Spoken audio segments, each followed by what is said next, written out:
Welcome back to the End of the Internet podcast. I'm your host, Gonzalo, and if you found us, well, congratulations. You've made your way to the end of the internet. On today's show, we are going to be doing our MCU review.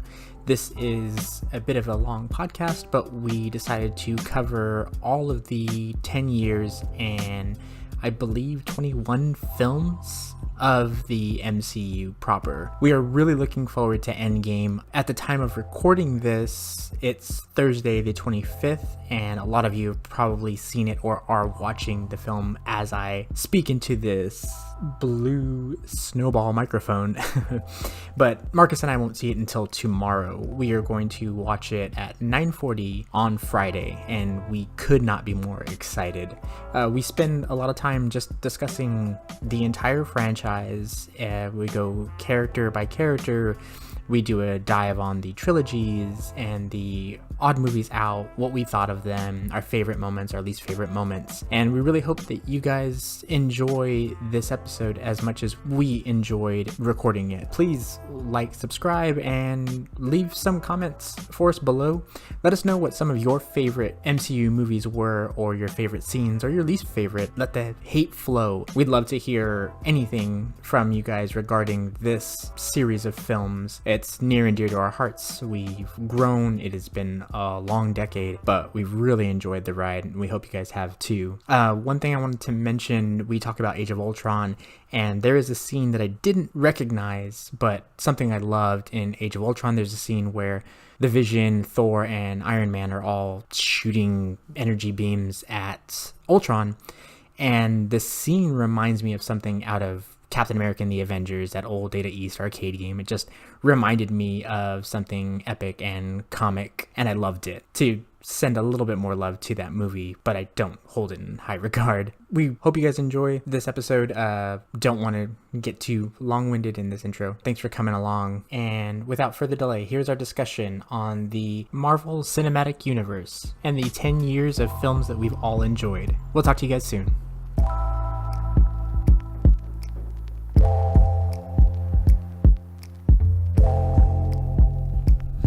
Okay, so today we are going to cover the MCU proper. Yeah. In preparation and anticipation for Avengers Endgame, we thought it'd be a good idea to cover all of these Marvel movies that we've loved and hated and got at least entertainment from. Yeah. Whether they be great tearjerkers or just pieces of shit that we could talk about forever. Have you gotten a tearjerker from any of these movies? From the Marvel Cinematic Universe? Yeah. That's a good question. Don't know. I'll have to think about it. But the last episode, we talked about basically all of the Marvel movies that weren't MCU. So when we say MCU, Marvel Cinematic Universe, from Iron Man in 2008 all the way to now, Endgame. And that includes 3+ phases. And I don't think we're necessarily... I was going to ask you about this. I don't know that we have to go chronologically. We could just maybe just talk about the movies and like the Iron Man movies, the Cap movies. Yeah, I think I'm gonna go. I don't want to do the phases. Yeah, no, fuck that. No. This is just a conversation of our favorites and the ones we didn't like. I've already beat the shit out of Thor Ragnarok, so I'm not gonna really mention it. Yeah. If you guys want to, editor's note, like in comics, little asterisk, like yeah, no shit. Go see the Thor episode. Ragnarok. Thor rather not. Yeah, to get our thoughts on Thor Ragnarok. Well, before we even start, I'd like to say that I have not been excited for a comic book movie as much as I am excited for Endgame. I mean, this is like Batman Begins level of excitement for me. Nice. Because it is like a culmination of all these things coming together finally. Yeah, and in a way, it's going to be like a definitive end because, like we had talked about, Infinity War. Into the game. I'm kidding. Infinity War was inherently unsatisfying because it's part one. Yeah. We already knew that this wasn't the completion of the story. Yeah. So it could be great, but it still wouldn't be satifying the way the Endgame has the potential to be. Infinity did a couple of things that made me super happy. One, it brought back sexy ass Captain America, which fucking his little return to the spotlight was just fucking awesome. So I got super giddy with that, and it was just cool to see like Thanos do shit and like a different take on Thanos. We can get to yeah, for sure. But now with Endgame, like you were saying, like this is the end for this whole series, and I think it's kind of cool, like that speculation of what the fuck is gonna happen. Mm-hmm. Like, though, that's what I'm super excited about. And I feel like they possibilities are less limited in this one. The way that Infinity War had to serve a specific purpose, this movie can kind of go nuts. You know, like fucking whatever. There's nothing we're expecting. And if all of what I've heard online, I'm sure you probably heard it too, is that I think Marvel allowed this trailer company to cut together 3 trailers, and they only gave them 8 minutes of actual footage to use, and those 8 minutes come from the first 20 minutes of the movie. I've heard that. So that's all we kind of see, which I think is fucking brilliant. And then also that there's stuff in the trailers that isn't even in the movie that they and we're used to that now. It still fucks me up in the Infinity War where they show him running through like Wakanda and Hulk's behind him and War Machine. What? And there's like, I used to say that it'd be really cool if there were a movie that could be released without a trailer, so we'd go in blind. And I thought the only franchise that could ever do that was Star Wars. I thought if they made, like before Force Awakens, I was like, when that movie got announced, they could have dropped nothing, and everybody would have gone to see it anyway. But now more so Endgame, which is basically, this is as close to that as possible. And then we get the same footage over and over. It's you could have literally had like a black screen, a date come up, and then a lightsaber pop. And then end it, and people would have lost their fucking minds. Like, what? So I'm really looking forward to this. Another random aside, we aren't really going to talk about, we covered the Fox movies and all the random outside MCU movies, but we didn't cover Spider-Man. And I think we are going to do a Spider-Man episode probably around the time that Far From Home comes out. So look out for that later in the summer. We're probably going to do a Spider-Man-centric episode about the Spider-Man movies, because we have a lot to say, but, I mean, obviously, we have a lot to say about everything, but we didn't want to cover the Spider-Man movies. It's just kind of like, didn't have the time for it in the last episode, and I don't want to cover them now. The stars kind of aligned. It was like, you know what? Let's save that conversation for Far From Home. So which comes out in like 2 months or something. Something like that. So what are we? As of this recording of this podcast, we're 9 days away, right, from Endgame? Yes, because we're recording on the 17th on a Wednesday, so not this weekend, but the weekend after that. I think we should Friday. We should totally end this episode, since we're so early. We should end this episode with what we think, like 3 major things that we think are going to happen. Like, try to see if we can call it. I don't know that you don't want to do that. I sort of do, but I sort of don't. Yeah. You know? But it'd be cool to kind of time capsule. Yeah, and that's kind of what I want to go for. We're like, maybe we'll see. Okay. By the time we get to the end. Okay. All right. So let's start. I would say we can start with the first. We'll start with Iron Man. Okay. So the real interesting and I'd say impressive thing outside of all of this, the standout is Kevin Feige, someone who worked as a producer on tons of these films. Like I think he was a producer on all the first 4 or 5 X-Men films. He was a producer on Blade 1 and 2. He was a producer on like Fantastic Four and Daredevil. He was a producer on all these Marvel films, and kind of figured out what worked and what didn't. Was taking notes, and then became the head. I think how Marvel put up a bunch of their characters as collateral to Merrill Lynch. They like loaned them $525 million. Go make a movie, and they're like, hey, we can keep all the profit if it's good. But if this tanked, they wouldn't even own their own characters, right? Yeah. So Feige was able to kind of aces in their places. He found kind of the right people, and he let artists make their movie. And they immediately hit a fucking roadblock in Iron Man. So they got Jon Favreau to direct it, and he wanted Robert Downey Jr. They wanted somebody younger, more hip, and he fought. So they immediately hit something that was a roadblock, an obstacle. And it's like, no, Robert Downey Jr. should be Tony Stark. Like, I don't know about that. That sounds scary. And then Feige was like, sure, let's do it. Yeah, he definitely like let them do their thing. Obviously with not necessarily restraint, but with a like a tempered hand kind of thing. Like, no, you're gonna do your thing only when I think you're not doing your thing right. But yeah, and someone who got the right people and let them do what they got them for, right? Like, you don't hire Jon Favreau and not listen to him. Yeah, like, why exactly. do that? Then you're destined to fail for sure. Yeah, whereas, I mean, we've seen it happen in practice with the DC universe. Yeah, that they hire names and then they just micromanage the fuck out of them, and they make terrible movies. But Marvel, we're gonna get an amazing director for Suicide Squad, and then we're gonna butcher everything he does. And we're gonna give him 6 weeks to write it. And then we're gonna give him 6 weeks to write it. It's fucking ridiculous. Anyway, and then destroy it in editing. Right. So Iron Man 1. Iron Man comes out in 2008, which was a fantastic year for movies. What else came out in 2008? Tropic Thunder and I love that movie. And The Dark Knight. The Dark Knight came out in 2008. So we had The Dark Knight came The out Dark with Knight Iron Man? and Iron Man came out in the same year. Really? Mm-hmm. Wow. And if I'm wrong, That is please good... shout at me in the comments. I'm almost positive now, just because of your reaction. I'm like second guessing myself. No, but I mean, think it's Iron Man and Dark Knight came out in the same year. But 2008, yeah, you're right. And then Iron Man is also Iron Man was 2008. So that's a good. That's a great year. Iron Man and the Dark Knight. Mm-hmm. Wow, okay. Fantastic. So we get Iron Man, and I was already. Like, there are a lot of people that talk about it online. They say that, Iron Man was a B-list character and nobody knew who the fuck he was. I don't get that. But I think that it's because we were kind of sweaty. We know about comics, and I was a huge Iron Man fan. Like, in every game that he's available to play, I played him. I played Marvel Ultimate Alliance, I played Iron Man. And it ended up being my final team in Marvel. I played Sentinel, Cable, Iron Man. I always loved the character. I thought it was really cool. So I knew who he was, and because you're my best friend, you knew who he was. I would like to know out there, people listening, because normally if you're listening, you kind of know us. And if you don't know us and you're completely new, that's really awesome. But welcome to the end of the internet. Right?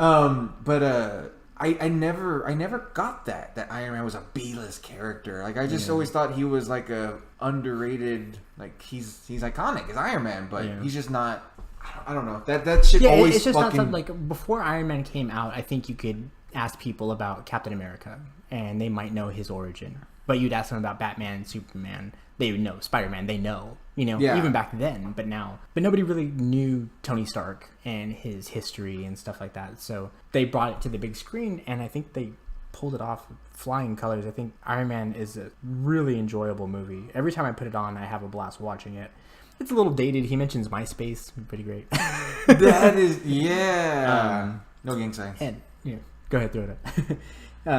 And there's, it's, I guess, a little problematic. I'm not a big fan of, like, people of color just being villains, Mm-hmm. But it's set in the mention of the 10 rings. There's a little bit of, sweaty Easter eggs for people who are paying really close attention. And then Obadiah it's so funny that you say that, because the whole thing with the 10 rings, like, it's such a, to me, it was such a well-hidden Easter egg that I think you had to point it out to me. And I was like, because he keeps messing with his ring. Yeah. And I'm like, why is he doing that?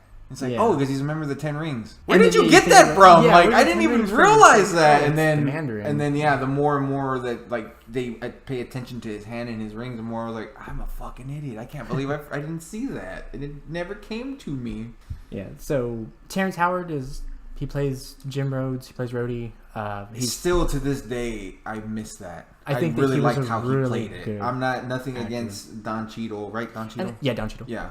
Nothing against him whatsoever. I think he's an amazing actor. I think he's really miscast as Rhodey. I just don't like him. Yeah, I do like, though, that when they did recast Terrence Howard and they replaced him with Don Cheadle, they didn't try at all to make it look like, I get somebody who looks kind of like Terrence Howard, They're like, no, just another great actor, Yeah. And I hear a lot, there's tons of, like, oh, he was kind of a prima donna on the set, he was an asshole to work with, he there's a lot of people like that. There's a lot of people that said that about him, but even through that, it still looks like him and Tony are good friends. Like, Rhodes and Tony look like they're good friends. They might not have been able to stand each other on set, but damn, they both played it so well. I never caught that. Yeah, there's a chemistry to them that I don't buy with Don Cheadle. Like, for sure. Yeah. He just and I love seems Don so Cheadle. I think Don Cheadle's great. I've followed that dude's career forever. But yeah, I think Iron Man 1 is really good. It kind of set the tone for the MCU. It definitely created the blueprint for a lot of their movies. And I don't think many of them did it as well as Iron Man. Yeah. Like the whole confident, asshole, douchey person who tragedy befalls them and they learn a lesson and they become humble and become a hero. Yeah. Which is basically there's a lot of that in the MCU, but I don't think any of them got him as good as Iron Man did. And I think Robert Downey Jr. is inspired casting his, of course. I mean, all the stuff people have talked to death before. Yeah, we're going to say the same shit, but we're going to say it because we want to say it too. Like, wasn't that like one of his major comeback? Like, wasn't the whole thing like? Yeah, they saw him in Kiss Kiss Bang Bang. He's like, wow, like. No, I think Kiss Kiss Bang Bang was after. Iron Man. Yeah. Really? Mm-hmm. Wow, internet. I'm gonna have a lot of mistakes, so just bear with Oh, me. it's kind of like a haze, that area of time. Dude, it really is. But this is a guy that like that people like found in their backyard. You know, he's like drunk or coked out of his head, and I think he said something about that wasn't the thing that like set him clean. I think they said something about him in the what was it? Something about Burger King. There was a connection to there was a Burger King story that he was like, I gotta get my fucking life back in order. And I don't remember what it was, but I swear, internet, fucking holla at your boy. I don't feel like Googling it. I swear that there was a story about Burger King that he told on a late night show or something, where he was like, that was his rock bottom. Yeah, his rock bottom had something in relation with Burger. I don't know if he was in like a Burger King dumpster or like he was like eating a Burger King in the Burger King bathroom. I don't know, but he's just like lousy with Whoppers around him. Just like, what am I doing? He was doing the David Duchovny, or not David Hasselhoff, the drunk fucking. Mm-hmm. It was a good burger. I was thinking Master Chief because there's a Master Chief version. There is a Master Chief one, and that one's great. But yeah, I think that the movie and it moves along quickly. It's entertaining. It never seems to lose steam. It's interesting. I think. And you know, the only I actually watched it not that long ago, and the only thing that makes that whole movie feel dated is just the way Robert Downey Jr. looks, like his haircut. Oh yeah, because it's kind of long. It's kind of like he doesn't care. Mm-hmm. I don't know. There's something about the way his hair is done that you can go. Yeah, and he that's also not has, Tony proper. He has like the full goatee. Like if you look at it in what is it, Infinity War? Mm-hmm. It's almost a pencil mustache. You know what I mean? It's barely it's real there. Sharp, but yeah, in Iron Man 1, it's dark as fuck. Yeah, but it looks good. It's kind of short, and there's always going to be a part of me that would have loved to have seen the James Cameron, Tom Cruise version of Iron Man that was really close to getting made. That sounds. Every time I hear anyone bring that up, that sounds like a joke to me. Right. Like, I mean, and not because I love James Cameron. A Wizard magazine casting. Like, who would we? That's exactly what it sounds like. It sounds so bullshit. It's like that's not real. That's a April Fools. Yeah. You know, it just every time I hear that, I'm like that. It doesn't sound real. It didn't. To me, it almost doesn't sound like it would have worked because it's just so out there for me. But I don't know. Maybe I'm just crazy. But yeah, James Cameron, Tom Cruise. Yeah, I don't know about that. That's an interesting one. But yeah, seeing the movie, I had a fucking blast watching it. I've seen it 100 times since. The theme, I think Iron Man's theme is a little generic. What's his theme? It's just the oh yeah, I got you. It's not very good. I don't really think that a lot of the music in the MCU is very good. I can't really think of a good theme off the top of my head. The only reason I know the Avengers is just because it's the Avengers. I've heard it so many times that it's there. It has become a little more iconic to me now, especially in the last from this Infinity past, 3 years. to Endgame now. And then a lot of people have been like using it in memes and shit. Like something stupid happens, and you hear that. Yeah. So, but I agree. I can't really throw something out there that's like, oh, everyone knows Superman's classic, of course. Yeah. Now everybody knows Batman's classic, of course. But I can't think of anything MCU wise. So yeah, I don't know. And they've had really great composers work on those movies. It just there's nothing that really hooked. It didn't hook. So yeah, Iron Man 1 is a fantastic film. My only problem with Iron Man 1. Okay, do you remember when you were growing up? And I'm talking about like you were real young, 10, maybe 11.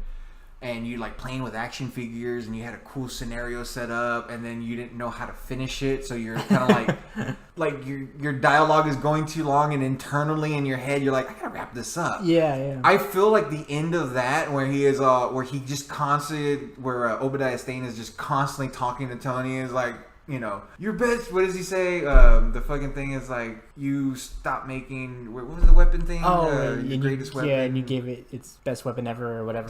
Whatever stupid line it is, but like he keeps talking instead of killing him, and he keeps it going, and it's like, shut up, Oba, shut up. Like just fucking he's standing right in front of Tony while Tony shouts at Pepper downstairs. Yeah. There's just a lot of like, and I get it. They're trying to like, oh, he doesn't have his targeting system, so he has to aim, and it's like.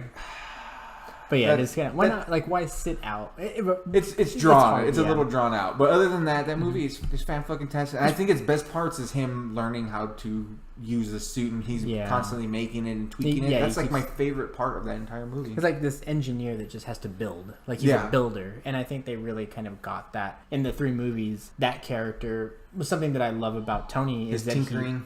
He's constantly working. You know, he's just like Hickman kind of made him this guy that's always building, right? And Warren Ellis referred to Tony Stark as like a guy who lives 20 minutes in the future. So he lives just in front, just ahead of the curve, you know. And but I put that onto those characters. I don't know necessarily if they were thinking about that when they made those movies. Because one of the things that I absolutely love that I think they captured even in the first movie, all credit to maybe even Robert Downey Jr. If you really watch him when he's tinkering or when he's doing anything, he fucking looks like he knows what he's doing. Yeah. Like I don't see Robert Downey Jr. futzy with something. It looks like Tony Stark working on something. Like engineering. Yeah. And it looks so fucking cool. And one of my favorite things in that movie is just a small picture.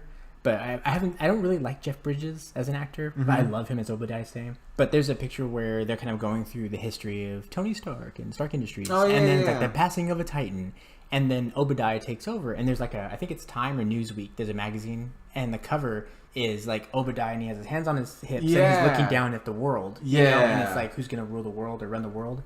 And I thought that looks like an actual cover that someone would run in this world. You know, like we know that Obadiah would have taken over for Howard Stark after he died and run the company until the prodigal son returns. And then, you know, Tony comes back at 21, starts running the company. Yeah. But, it was good. They introduced Coulson. They introduced S.H.I.E.L.D. Dude. I'm such a scrub that when he kept saying the long name for S.H.I.E.L.D., it didn't catch it that was S.H.I.E.L.D. Blah, blah, blah. Yeah, it was Strategic Homeland, whatever. And I was like, maybe I was just so enthralled with the movie that I wasn't looking out for it or didn't make the connection.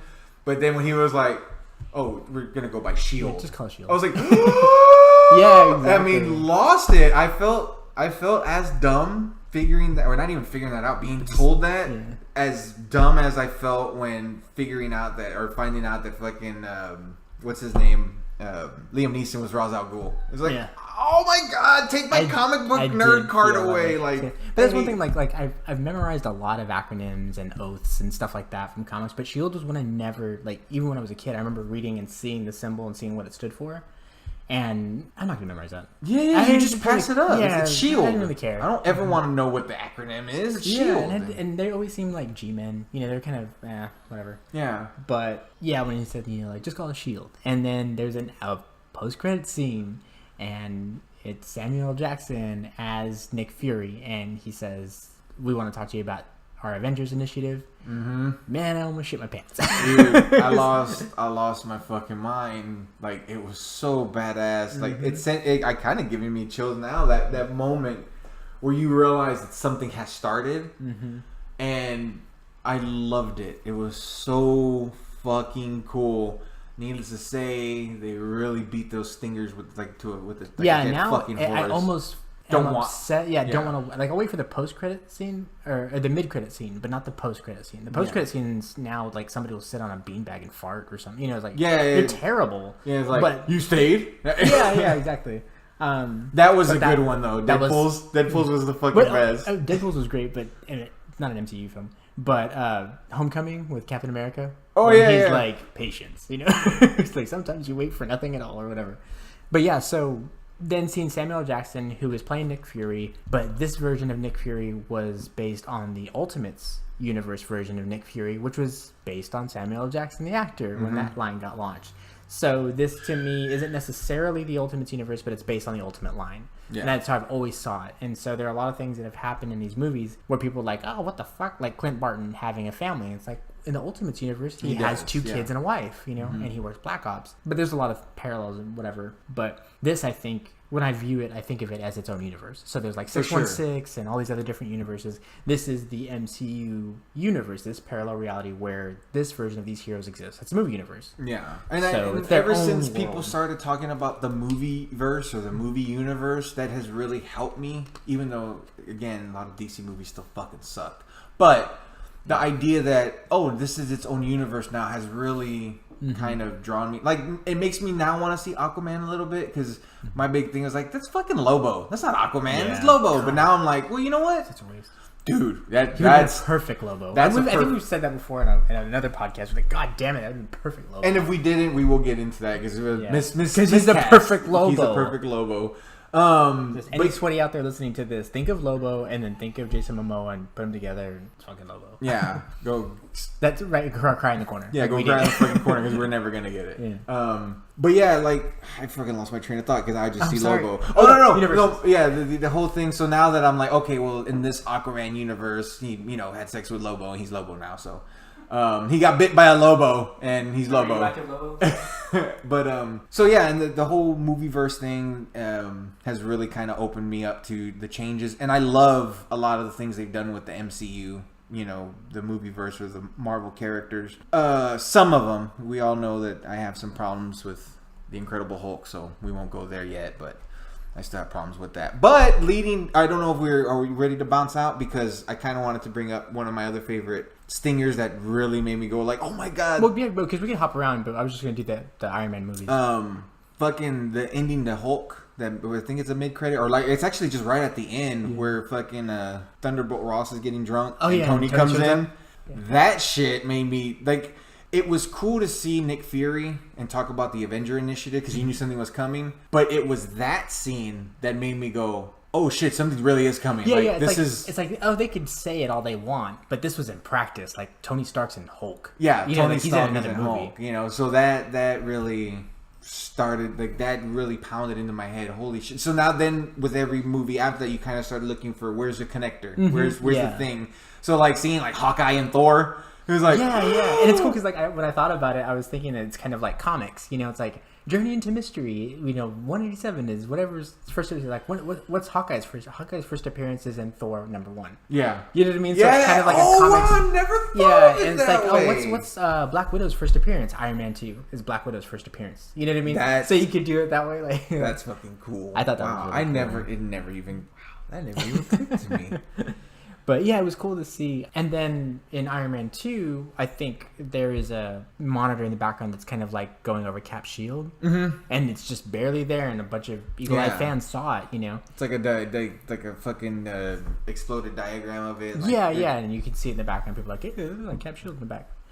Which I thought was really cool. I think Iron Man 2 is, like... Wasn't there... What movie was it? Where they said that, like, I think was it a Hulk movie? I can't remember what, but there was a movie where they were like, oh, in the far left distance you can see Cap in the ice. Yeah, that was unless it was something that I remember there being a clear like thing where it was like, oh, that little, because you could see kind of like a person, a little bit of a figure in like an ice, and I was like, oh, that's Cap in the ice. I don't remember what trailer that was for or what movie that was. I didn't hear that, but hold on. Now you are gonna. Yeah, I am gonna look that one up. Okay, so Iron Man 2, Justin Hammer. They bring in Gary Shanley. I think that's his name. Who eventually is exposed to be a Hydra agent. Tony's trolling Congress or whatever. It kind of got away from them. I think the second one is a little.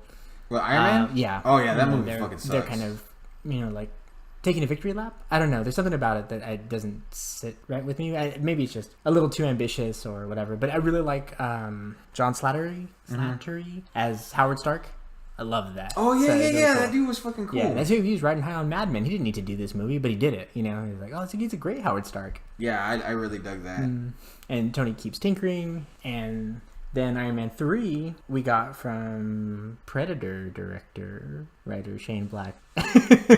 Wait, he did that? The new Predator? No, I know, but the third Iron Man is Shane Black. Yeah, he wrote and directed. Oh my god, that makes so much sense. You didn't know that? No, yeah. I really didn't know that. That's why it kind of runs like a buddy cop movie. There's a lot of quips, blah blah. Yeah, it's in the Incredible Hulk. Where I'm showing Gonzalo a screenshot. It was like in a trailer or something. And you can see like a little figure in a shield. And yeah, that's funny. It was Cap. But yeah, so Iron Man 2, kind of a waste of time. They introduced Black Widow, whatever. That was the only good thing about that movie. Yeah, and her, when she flips. her hair looks like crazy bad. Yeah, it's I don't know if that was her hair, if it was like a really bad way, but yeah, it's just kind of out of control. I want one. There's and then Iron Man 3. I like, so Iron Man 3 takes place after Avengers. Yeah, because it was after the Tony New York thing is suffering from post-traumatic stress, which I thought was a really neat angle. It was something that I feel like Iron Man 3 was the real first MCU movie to kind of, okay, let's do something different. Let's not be just a superhero movie. We can kind of make this a genre film. And I think that it can be about more. And I think they did that because Iron Man 2 was such it's just a superhero movie too.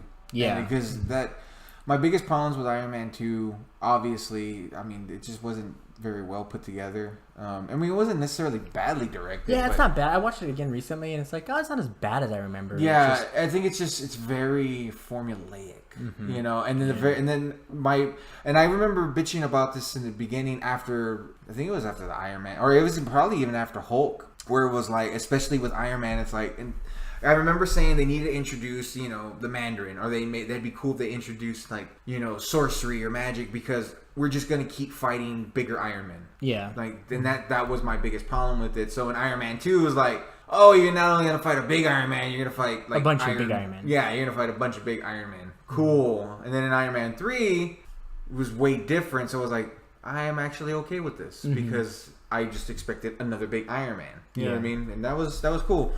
Now, there were like 40 fucking million Iron Men in that movie, but at least he didn't have to fight another Iron Man. So I thought that was really fun. I liked that scene a lot, where he's jumping from suit to suit, you know, and like to him, and he's just trying to survive, and like pieces going back and forth and shit. That was really cool. And that's the introduction of AIM. And that's a terrorist organization in the Marvel universe. So we get SHIELD, we get Hydra, we get AIM, and it's pretty cool to have those three. Someone, I think in Thor, mentions Roxxon, the corporation. They do mention Roxxon. So they were kind of like world building, and we get in a lot of this, kind of window dressing for the bigger Marvel universe. Yeah. And I really thought that Iron Man 3 was a nice change of pace. I like that Tony was kind of like, he's the guy that spearheaded this whole superhero movement, and then he's the one that's suffering the most mentally from it, you know? Yeah. And though Cap pushes on him for not being a hero, it takes a toll on him, and he does become someone who's been in the front line, who's just been in a different war, you know? He's starting to fight on a different level. And there are a handful of people that have seen this level. So I really dug that. There's some silliness in that movie. There's a lot of silliness in that movie. Bad shit in that movie. Yeah. I still don't understand, like, and I think they just kind of gloss over it. Like, so you could have removed that thing in your chest the whole time? You know? Yeah. Like, that was a little silly. And then isn't it kind of back? Oh no, he gets it too. Like, it's a house for nanobots. Like what he has in his chest now, he put into his chest because it houses the nanobots that hold his suit. Okay. He doesn't need it. It's just to have a suit. Okay. But yeah, so Iron Man 3 introduced the Extremis kind of story arc that was in the Warren Ellis had written. Yeah, and I really, as much as I was a part of that fucking angry mob that was like, dude, what the fuck is this Mandarin bullshit? You know, like, I really like what they were going to do. Like, I liked Ben Kingsley as this fucking terrorist, and it seemed really cool. Like, I was in it, so to find out that was all bullshit kind of sucked. And I didn't like that Killian, right? Killian, like Eldridge, Eldridge, something like that. That he was kind of doing it, but then after a while I was like, okay, it kind of makes sense, and I'm okay. But I love the way he looked with that fieriness in him and shit. And it was cool because it was like a guy, but obviously fire and like this chemical bioweapon shit fighting Iron Man. You know what I mean? Like, it was kind of it looked cool. You know, it was like, it's just a dude, no special suit. He's just fucking like an inferno, fighting a guy in armor or pieces of armor. Yeah, it was really cool. It's like like bioweaponry technology versus like metal and gears. Like nature versus machine or something. Something like that. It was really cool, and I like that. Nature versus technology. Eldridge Killian. I don't remember. Maybe it's Eldridge Killian. It's something like that. It's something like that. But another thing I liked about the twist of the Mandarin is that it's like corporate created terrorism. Yeah. You know, it's like these people are creating a boogeyman for you to fear so that you give up more and more of your freedom. And I feel that's something that we kind of flirt with today. You know, things that kind of stand out. It's important to fearmonger so that you stay in your place. And I think Iron Man is loosely, it's in the air, so it's in the script, so it's in the movie. Yeah. But they don't necessarily come out and say that, but that's what's happening. So when I first saw it, I didn't like it, but then the more and more I thought about that, with exactly what you just said, I was like, that's kind of a cool little twist. It's an interesting twist. So I for people who fucking hated Iron Man 3 because of that twist, because they wanted the Mandarin, first of all, like, who really loves the Mandarin? I don't know anybody that loves the Mandarin, but it starts to make sense. Like, that's kind of cool. Like, that's a good. And then but I get your gripes though. Like the people who really love the Mandarin and like, holy shit, like they're gonna actually do Iron Man. Nobody loves Iron Man like I do, and I love the Mandarin. They're gonna do the Mandarin, and then you get this Mandarin. That would kind of cheese me off if I were a Mandarin fan. Exactly, it'd be like someone saying, "Oh, the Joker's kind of silly. We're gonna do a twist, and it's not really this guy. It's this guy, and he made the Joker." It's like, whoa. Yeah, can you imagine being like one of the world's biggest Bane fans and then getting Batman and Robin? That would suck. Or if you read the Alan Moore Swamp Thing and you love Jason Woodrue as the Floronic Man, and it's like. That's my dude. Yeah, So I can imagine people who were upset, but I think that movie being a ginormous fucking John Constantine fan and getting Keanu Reeves. And I love that. I love that movie. Though. I love that movie, but it's because I was that person. I was that fan. Like I was, and I'm shocked at how you were able to swallow that. Yeah, I'm very shocked. I read one Hellblazer comic book and I was like, dude, that's fucking awesome. But I never got to actually get into fucking John Constantine's fucking mind. Yeah. So when I was like, Keanu Reeves, cool, American John Constantine, that's fine. He smokes cigarettes. All right, we're good. Yeah. Yeah, it's cool because like there was a novel that Mike Carey wrote. He was writing Hellblazer for a while, but he ended up writing like a novel for Hellblazer, and in that novel he references like a parallel reality version of him that lives in Los Angeles with dark hair, and he's talking about Keanu's version. That was really badass. I love shit like that. Yeah, long before this like. There's like a craze of alternate reality stories in media right now. You know what I mean? Like everybody's fucking doing it. You know, from Flash to Rick and Morty to... I love it, and we'll get into this maybe in another podcast, but just real quick, I love that idea because some people I think use it as a creative scapegoat, but I think if done right, I love that. Mm-hmm. You know, I love the idea of not only alternate realities and multiverses, but I like the idea that it can open up. If you were to have said to me that Batman and Robin was in alternate reality, but actually say it, don't make me make that up, then I might enjoy that movie a little bit more because it's just a different version. The Schumacher-verse? Yeah, the Schumacher. Earth S? Earth S. Earth Schmuck. Earth Schmuck. That's it. The Schmuck-verse. Right. But anyways, going back to what you were saying, what were you Well, we said just that Iron Man 3 had a nice there you go. Yeah, so Iron Man 3 had a fucking cool little twist. It really did something different, and I can strongly appreciate that now. When I first saw it, I was like, I didn't really like it. Me and Zal had a handful of conversations. And I was never... There's a lot of... You were like, I fucking hate that movie. It's this, it's that. Yeah, I want to see Iron Man, not fucking Tony Stark's Day Out. You know what I mean? But then the more and more I thought about it, and even though more and more conversations with you, it was like... It was cool to see the resilience of Tony Stark. Mm-hmm. It was cool to go... the whole point of the movie is like he is more than Iron Man, which makes him Iron Man in a weird way. It's like, I am Iron Man. Like that last fucking scene meant so much more, I think, maybe a couple of views down the road where it's like, I get it now. It takes a shot at making a movie that's about the man and not the hero. Yeah. You know what I mean? But like that movie's more about Tony Stark than it is about Iron Man. And I think that works with Tony, because I would be furious if that was a Bruce Wayne movie. I don't want to see Bruce Wayne. I want to see Batman. The closest we'll ever get to that is Batman Begins. Exactly, which was perfect. Who knows what Matt Reeves has perfect, to say. Perfect Batman. Always movie. back to fucking Batman. Can we just talk about Batman? Can we just talk about Batman? So I read on the internet. So the Iron Man movies, I think it's a pretty good trilogy, but Tony's story continues throughout. 2 is definitely a black eye for me, though. Like 3 is cool. I think it's funny creatively. First one is, I think, still one of the top 5 best Marvel movies that they have, and 2 is a fucking black eye, like bad. I think 2 is so abysmal because 1 is so good. Yeah, and 3 is so creative. Yeah, and I used to think that I was in the majority with Iron Man 3, but like searching the internet, I feel like I'm in a minority. A lot of people don't like Iron Man 3. A lot of people think it's dog shit. Yeah. Which, I mean, I can totally see where they're coming from, too. I was one of them, but I've grown to go, you know what? I like the creativity. Yeah, there are things about it I really enjoy. Because I don't want Iron Man 2 again. Yeah. You know what I mean? So I can watch Iron Man 3. Like, we found that on TV right now. I'm like, dude, let's watch Iron Man 3. Yeah, if Iron Man 2 is on, it's like, I'm going to play Warcraft. Yeah. And it's like he overcomes something. He doesn't overcome another spacesuit. He doesn't overcome a monster. He's overcoming his own fears, his own trauma. And I don't necessarily think that's how PTSD works. You know, PTSD works, but in the small version of it, you know, he's able to. Or maybe for Tony. Yeah, that's he's how a super genius. He's able to like work through it or something. Yeah. And he like goes in with the shit that he made from Home Depot or whatever. Yeah. One of my actually one of my favorite moments scenes. that like outside of all that is Tony, like the Iron Man suit, like saves a bunch of people from getting sucked out of the plane. That was cool. He saved a bunch of he was a hero. But there's a scene where Tony gets the gun back and he like aims at that one dude and he puts his arm just like, I don't like working here. Honestly, they're so weird. And he just like runs. Yeah, I thought that was really funny. That was like a great little. So weird. Yeah, they're so weird here.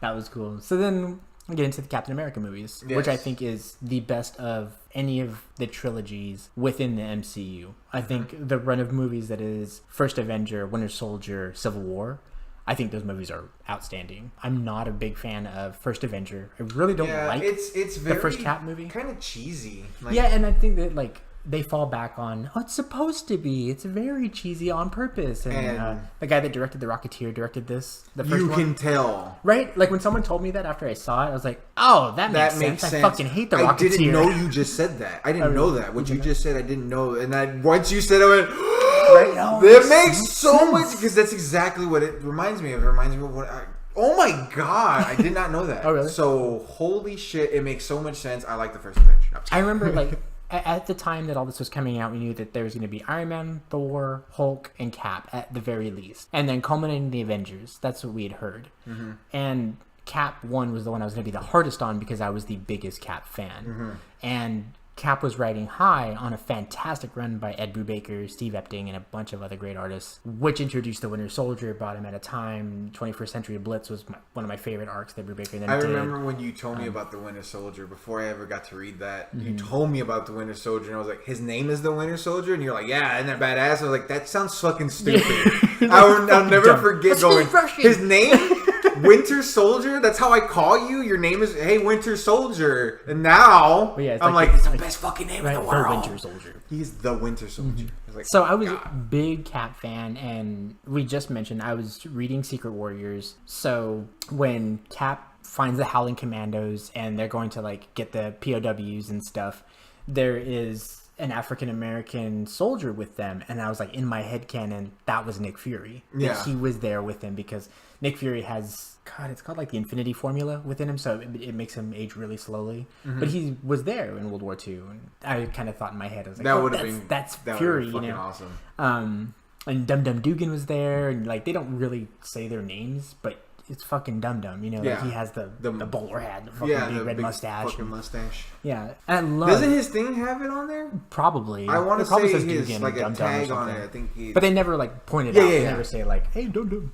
But I love Tommy Lee Jones. I hear he's a handful sometimes on set. I don't know much outside of that, but I think he's one of the best actors America's ever produced. And him in that movie is thoroughly enjoyable. I fucking love Tommy Lee Jones. He's great in that movie, and I think the movie's terrible. Yeah.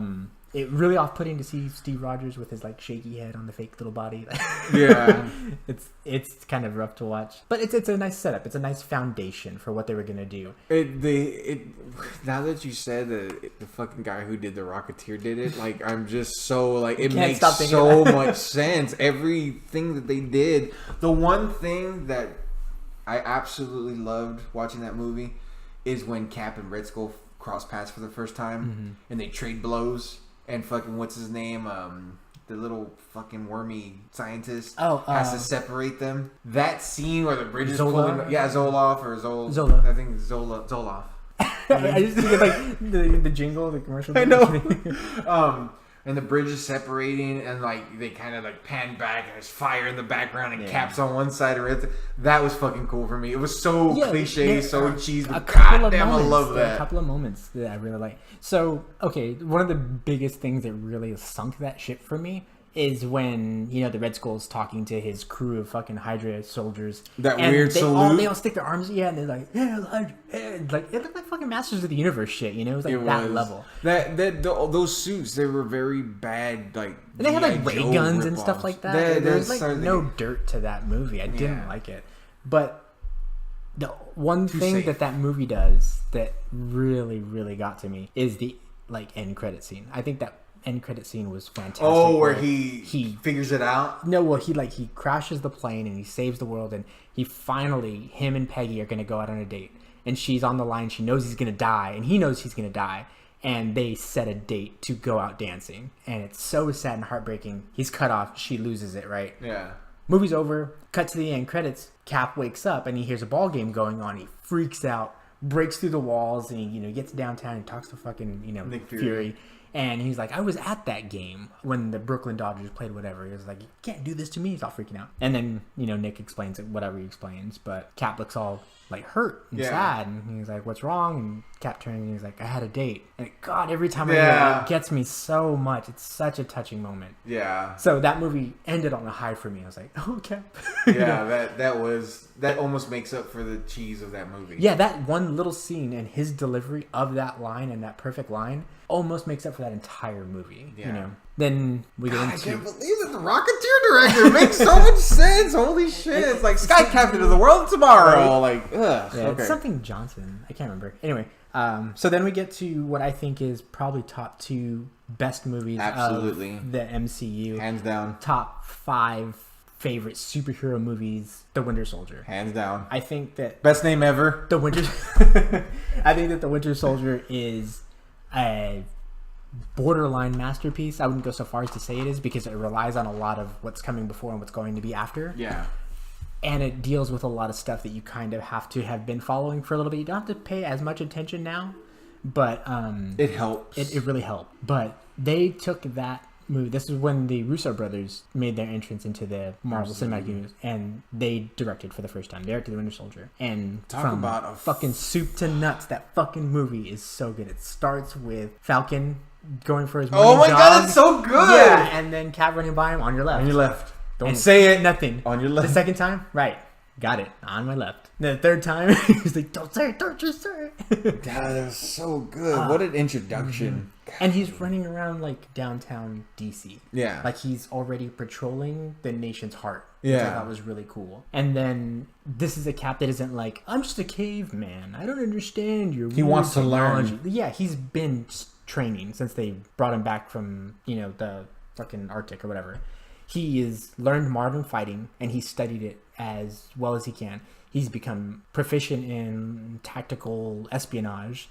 He uses firearms, his shield better. Like, he has grown as a soldier, but he's continuing to grow as a man in this time. Yeah. And it's really cool to see. Like, I just love that, Falcon says, Sam Wilson. Sam tells him, Marvin Gaye, Trouble Man soundtrack. And I'll put it on the list. He writes it down. I love that. But then, he has this, pen and paper. And you're like, oh, Cap, how charming. Yeah. But then he gets a text message, from Black Widow. And he's like, can't run everywhere. It's like, so he knows how to text, too. Yeah. That's really cool. And then, job training. Yeah. And I was, again, a big comic sweaty. So I knew The Winter Soldier. I knew its story. But to see how it all play out, I was really excited. Yeah, that was really fucking cool. And I knew a lot about Winter Soldier, and I didn't read a lot about him, but I knew what was going to happen. But I feel that what I missed comic wise, I feel like helped me really get into it in the movie because the way he comes out, Winter Soldier in that entire fucking movie is the goddamn man. He is so he's intimidating. That's okay. There's a musical cue, the Winter Soldier's theme. That's weird, that's really good. Whenever I hear it, I perk up, hey, Bucky. I'm gonna put that as an alarm on my phone. Dude, yeah. But seeing him, and my wildest dreams, wet, sweaty, wildest dreams, have always wanted to see a Cable arm. The way and they did it perfect. The metal arms look in comic books. I always, liken it to Cable. Yeah. And in this fucking movie, they make the Winter Soldier's arm look just like it's come off the comics page. I wanted to cry. I thought it looked so spectacular. Winter Soldier's Cable arm looks better than Cable's arm in Deadpool, which doesn't look bad, but I wish they didn't go so. I just wanted the Winter Soldier arm. That's all I wanted. But it looks so good, and Sebastian Stan looks like the fucking Winter Soldier. He does. He pulls it off so well. He's one of the most accurate. Plays it so badass. Like the way he moves. The fight scene where they fight in the street is probably one of the best choreographed fight scenes I've seen in a very long time. Probably my favorite out of the whole MCU. For sure. One-on-one. Yeah. And have you ever seen it? Have you ever actually seen it where they were directing it? You know how they have the directing camera and then someone else is recording so you can see what's been going on? That shit is almost to speed. It's so good how they did it. You need to watch that. I have to find it. It's so good because they're moving really fast. You're like, oh, I thought that was just sped up. Holy shit, you guys are really moving. Like the Russos were so like out of nowhere because they're known for like Arrested Development and Community and comedy and TV and stuff.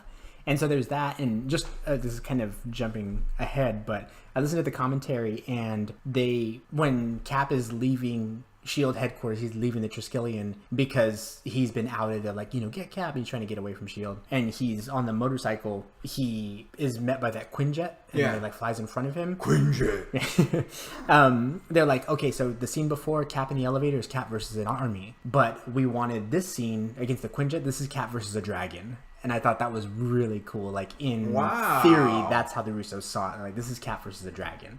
And he takes it down. I was like, God damn it, this fucking movie. It's so good. God damn you, Russos. I know. Holy shit, that's badass. And I like that they developed the relationship with Black Widow. I think is a great other side to his chemistry. That whole thing is so fucking cool. And because she's so like, no, I lie for a living. I'm a spy. I'm not a soldier. I'm a spy. Yeah. And Cap being, like the pillar of Americana, I guess. Yeah. To see them kind of like bump ideologies but still find respect for each other. Like, was it when they finally get to Sam's and stuff, where he's like, she says something and like, do you trust me or did you trust me? He's like, I do now. Yeah, like, yeah. Oh my god, this is so fucking good. And like Scarlett, I think she gets a lot of hate from a lot of haters. Yeah, it's like, people say she's so pretty or whatever.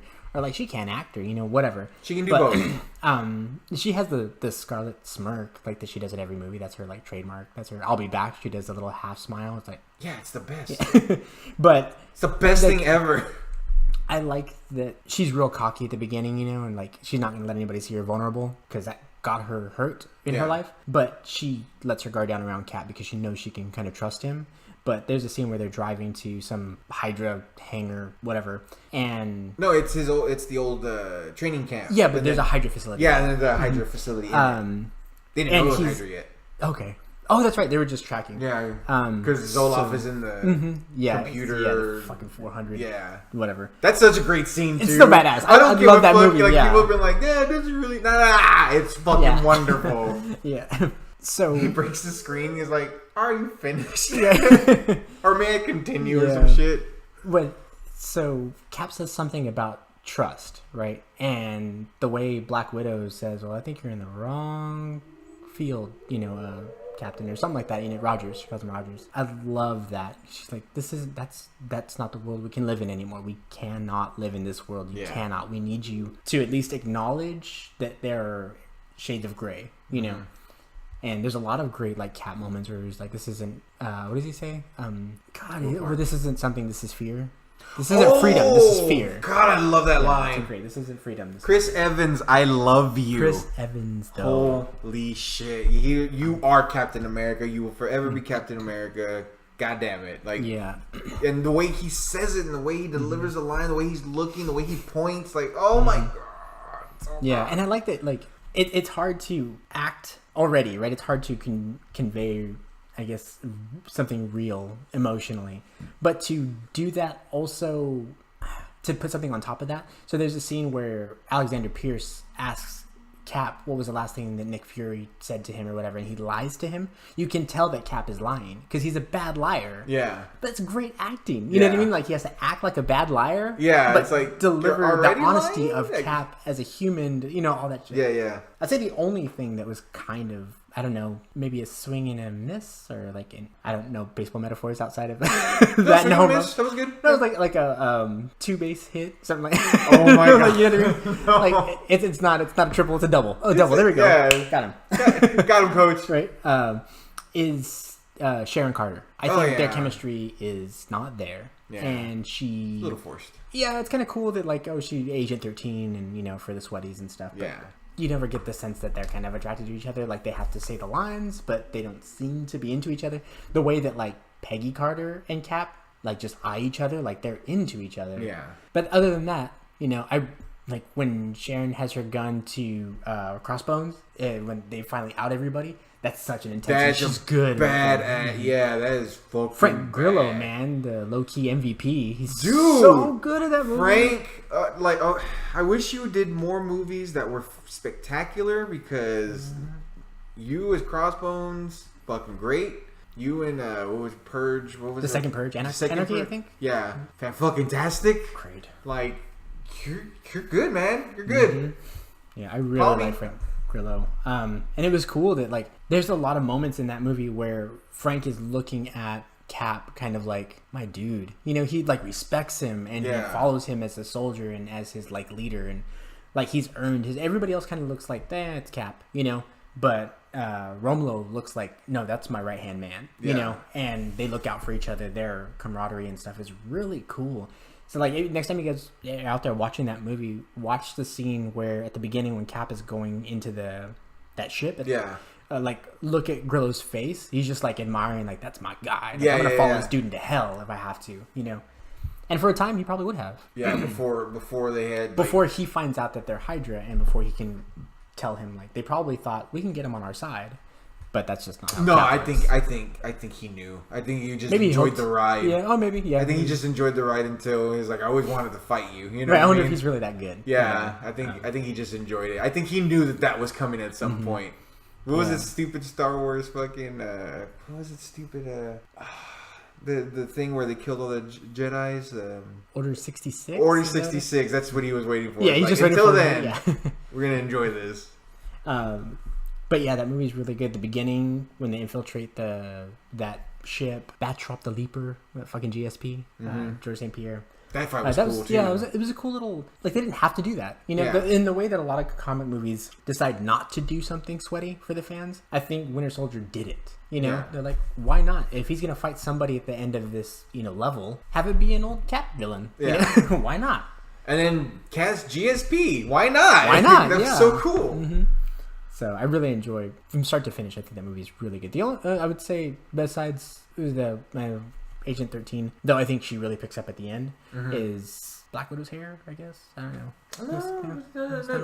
Nothing else in that one bothers me. But the cool thing is that her hair keeps changing because she's a spy. So it's always going to change. It's always going to be different. I love the part that gets me, and it's such Russo's, you're so cheap, you fucking bastard. Where he's all like, you're my friend. He's just beating the shit out of you. You're my mission. It's like, yeah. I love that. I love that. And I like that, like, Cap builds a trust and rapport with people really quickly because he's very sincere and he sells it well. It never feels like, oh, Cap is a cheesy asshole, you know, what a Boy Scout or whatever. He seems like, no, this dude is honest. Man. He's a good man. I will follow him. Do you follow Chris Evans on his Twitter? Mm-mm. You should, because he's Captain America. He's a good man. Dude, he is a good fucking man, and I love that man. And I don't know if someone's like, what is what Cap would say? Just keep that going. I think he's just genuinely good fucking dude. Like, I love Chris Evans. I love you guys. I couldn't imagine like Disney and Marvel like wanting someone to get political, you know. So it's probably just him. You know, I would be surprised if he made it.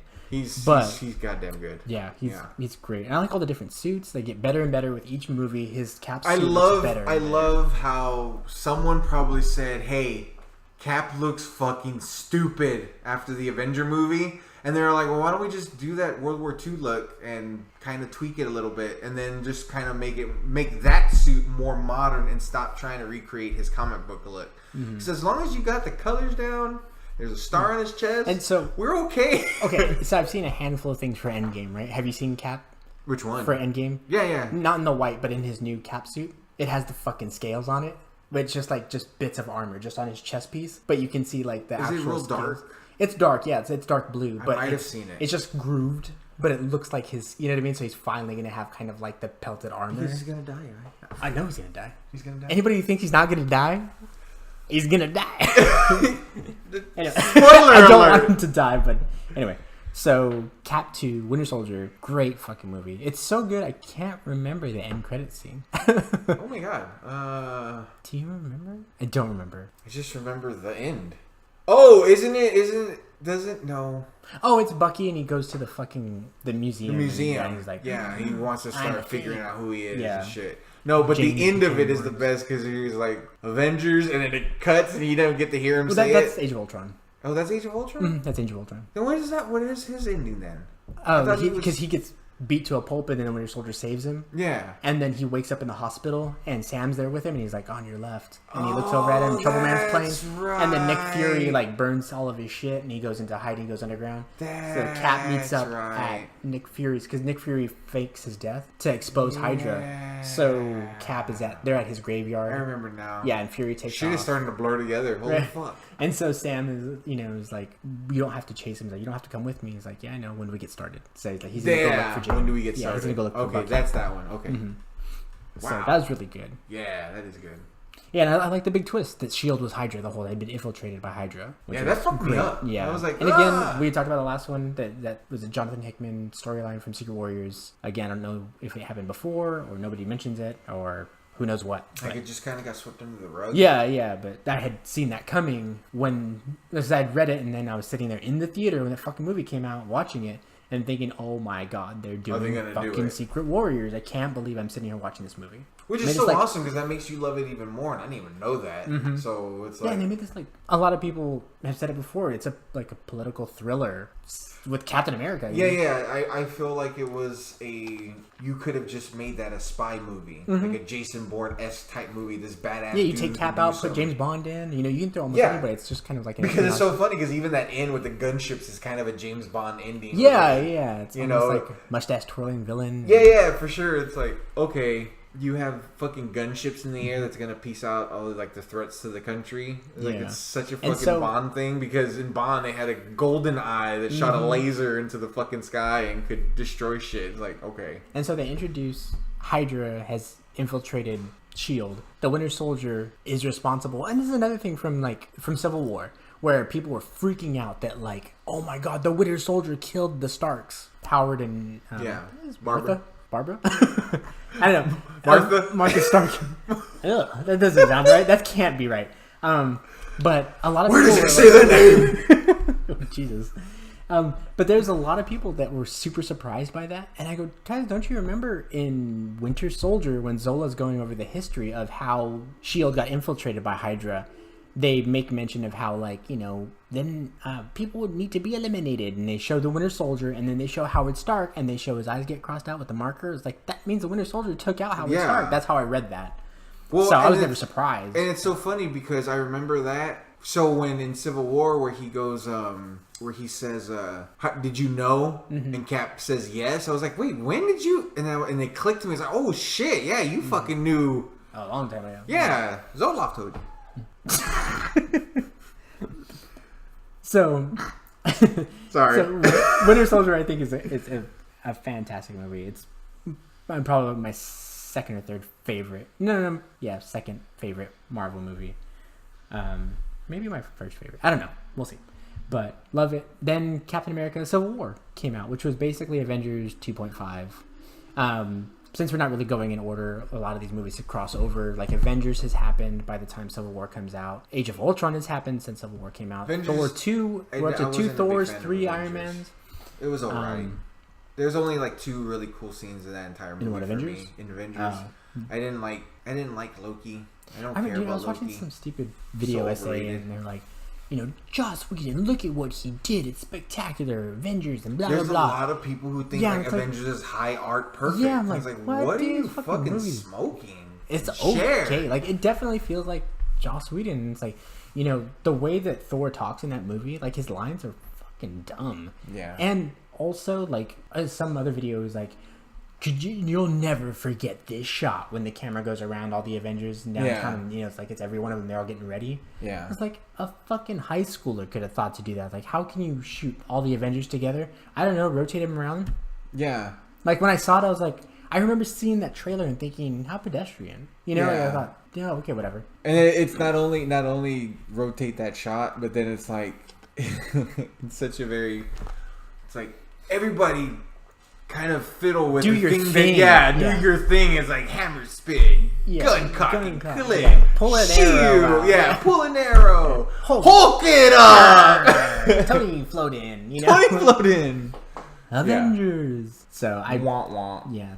So Civil War, I thought, was a good Civil War is very entertaining. I think that Civil War, it is very much a Cap movie, which I was afraid it wasn't going to be. Yeah. Like, because there's so many other characters in it. but it does still. That's a Cap story. You know, that story in its genes, it's a Cap story because it's just about him trying to save his friend, and he's lost Peggy, he lost Bucky in the war, he lost his family and his life and time. So when he finds out that Bucky is still around, he is going to try and save that person. Yeah. Which I think is pretty powerful. And they were able to make it a super spectacle without it being terrible. Somehow. Yeah. There's some parts that drag in it, but I really I think Cap and Iron Man work well off of each other as two people who don't really get along. Yeah. You know, they're not like besties. They're like, they really respect each other, but they just don't get along. Which sucks because as much as I want to love that whole, like, I was your best friend, or he's my best friend, it's like, so was I. It's like, you guys were cool with each other. Yeah, you guys were tolerated each other. Yeah.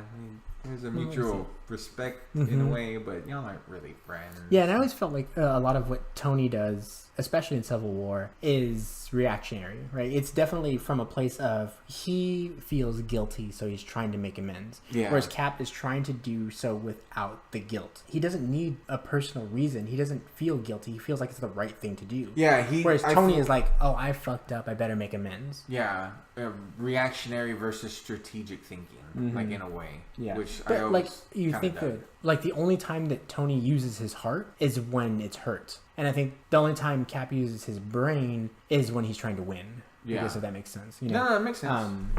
So it kind of bothered me because I love Iron Man, but I also really love it. Does that it's there's a little part in the MCU where they make kind of Tony Stark a dumbass. Like he starts making some very questionable. No, not just that, but he starts doing a lot of questionable. Like really, like that was your best move. That was your smartest decision. Like there's a couple of things. You know, Ultron. Yeah, dumbass. You know, and I think that like as much as I want to like Tony, it's cool that they made him unlikable in Civil War because it's Captain America Civil War. It's not Iron Man Civil War. You know what I mean? Like, it's Cap's movie, so Tony should be the antagonist, not someone that you kind of get along with. I do love that scene where they're in the fucking... After Cap and Black Panther and Winter Soldier are taken. What was it? Where they're fucking talking and he has the pins... Oh, yeah. Like, just when you think he's gonna make headway. Yes, that's a good scene. And then fucking Cap, like, he says, I don't know what exactly, he says something and it brings Cap back, like, okay, yeah, no, because Wanda's being held prisoner. Yeah, she's under house arrest. She's under house arrest. And he's like, what? And it's like, it's internment. And he's like, we don't give visas to weapons of mass destruction or whatever. She's like, kid, give me a break. Yeah. That's a great clash of ideology. Right that is so good. Ugh. Yeah, it's a great that's scene. A great and scene. They're good at like playing off of each other. So I really hope that like all of this animosity and all of this like aggression will really pay off in Endgame, where like they are going to care about each other, because it's not, there's no pleasantry. The only reason they would care about each other is because they actually care about each other, because they don't like each other. Yeah. Do you know what I mean? Mm-hmm. Which I think is really cool, and something that I was missing. I don't know what movie it was from. I just want to punch you in your perfect little teeth. Some words. That scene right there with the pins. Yeah. It's something that I think another reason why Infinity War isn't the best movie I've ever seen is because there's no scene with Cap and Tony together. Mm-hmm. They're different sides of this conflict. Yeah, which I feel like that see them together. Yeah. Like, no, we did it on purpose. Exactly. Because you're gonna get a whole lot of. Yeah, because the last time they were together, Cap was on top of him beating ass. Yeah. Oh my god, that was so good. Okay. Yes, it's good. It's so and good. Civil War is amazing in that like it brings so many characters together, it makes you care about them. It introduces Black Panther with a lot of class and a lot of logic. Mm-hmm. I think Chadwick Boseman does a great job. The one scene that always makes me laugh is in the fucking car where they've all been finally captured and they're transporting them. And, like, they ask him something, like who are you? Or why do you dress up like a cat? I don't remember what he... and then he goes off in that weird fucking, like, the Black Panther has been... It's like, that's not what I asked. Yeah, he was like, man shows up in a cat suit, you don't want to know what... Yeah.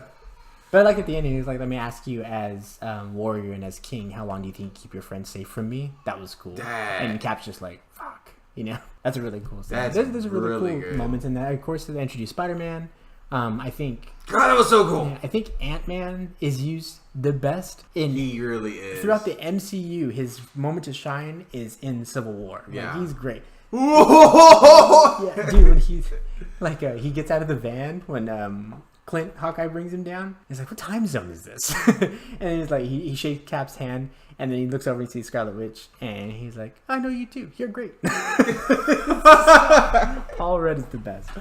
I think Ant-Man and Ant-Man and the Wasp are both. I didn't even see Ant-Man and the Wasp, honestly. Nah, I didn't really care. Ant-Man I still haven't even seen Ant-Man. It's okay. It is the most okay thing I've ever seen. Jesus. You know, it's okay. so fucking okay. It's so okay. I really don't like okay. But yeah, so there's a lot of, I love seeing Spider-Man. That was upon cool. rewatching Civil War a bunch, there's a scene that Tom Holland really sells where he talks about how, like, he can't play football and he didn't before he had his powers, but now that he does, he shouldn't because he couldn't then. So that's really cool. But he says something along the lines of, when you can do the things that I can do and you don't, and then the bad thing they happen because of you. He's talking about his Uncle Ben. That's so awesome. He's almost gonna cry, and I didn't get it the first time I watched it. Yeah. But upon rewatching it, I think he's talking about Uncle Ben. It Ben. didn't click to me until I think the third or fourth time I watched it. I went, oh, god damn it. Like, it really, and then it punches you in the mouth. And I was like, shit, I wish this would have punched me in the mouth in the beginning. Yeah.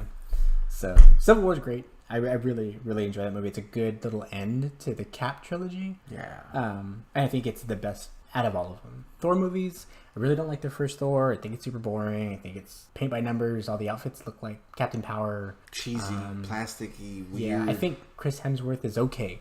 He's thoroughly mediocre.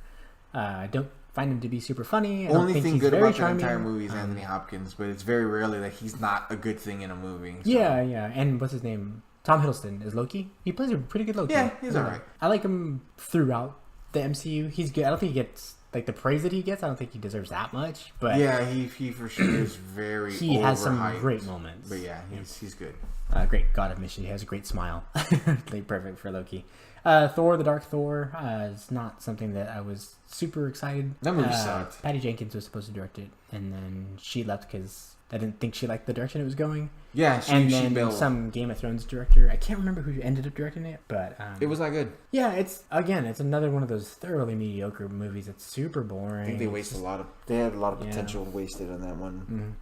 Mm-hmm. Christopher Eccleston plays Malekith, the Dark Elf, in the second one. There's like a big demon soldier that runs around and kills Thor's mom. Yeah, Loki sacrifices himself, quote unquote. They discover the ether, and the movie's boring. Then Thor Ragnarok, which we talked about already. Yeah, go back, listen to Thor Ragnarok. Fuck that movie. Incredible Hulk, I thought gets a bad rap. We talked about it. I love Incredible Hulk. Mm-hmm. I love that movie. I think it's great. I don't give a fuck what drama there was between Edward Norton and the studio and who said this and she said that. I wish he would have stayed on. I think I would thoroughly love more Marvel movies with Edward Norton as. Could you imagine? I would probably like Thor Ragnarok more if Edward Norton was in that fucking movie. Yes, that would be awesome. If Edward Norton and Scarlett Johansson were able to fucking act off each other and sell this will they won't they shit, I would buy that. I would buy that. Not Mark Pudgy ass Ruffalo. I don't buy that. ScarJo's too hot for that, man. But Edward Norton, I can see that. I can see it. But whatever. Yeah, continue. There's a scene in Incredible Hulk where Bruce has been gone for a while. He's in Brazil trying to find a cure. He ends up coming back because he has to. He's going to meet up with who will eventually be the leader. I can't remember his real name. And this is like, I didn't know all the Fox, Disney, or not Disney yet, but Marvel shit, at the time. But Bruce Banner is emailing someone whose handle is Mr. Blue, I think. Yeah. And in my head, I thought it was Reed. I know. I remember you used to tell me that. I was like, oh my god, I think it's Reed Richards when I was sitting there watching the movie. And then it turned out to be who would eventually be the leader. I don't know the details. But there's a scene where he comes back and he's staying at this like pizzeria or something. And he like walks in and Betty thinks that he's dead. And he stops and she just barely sees him and he fucking ducks out of the way, right? And she just... Like, the way it's shot, she gets up really slowly, and her boyfriend at the time... She's, like, talking. He's talking. Yeah, he's in the middle of a sentence. She just fucking gets up. Her eyes are just full of tears. She's like, did I just see... Like, she walks to the back, looks in the back. It's all rainy, and Bruce is hiding behind a dumpster. Yeah. And she just, like, whispers Bruce, and she's like, what the fuck? And she goes inside. She's like, did I just see what the fuck I just saw? Yeah. It's such a good scene. It always chokes me up. I think it's really well done. The rest of the movie, it's all right. I like the way that Hulk looked, CG. I love the way Hulk looked. I actually really dig. A lot of people have mixed feelings on it. I really dig what fucking what's his name?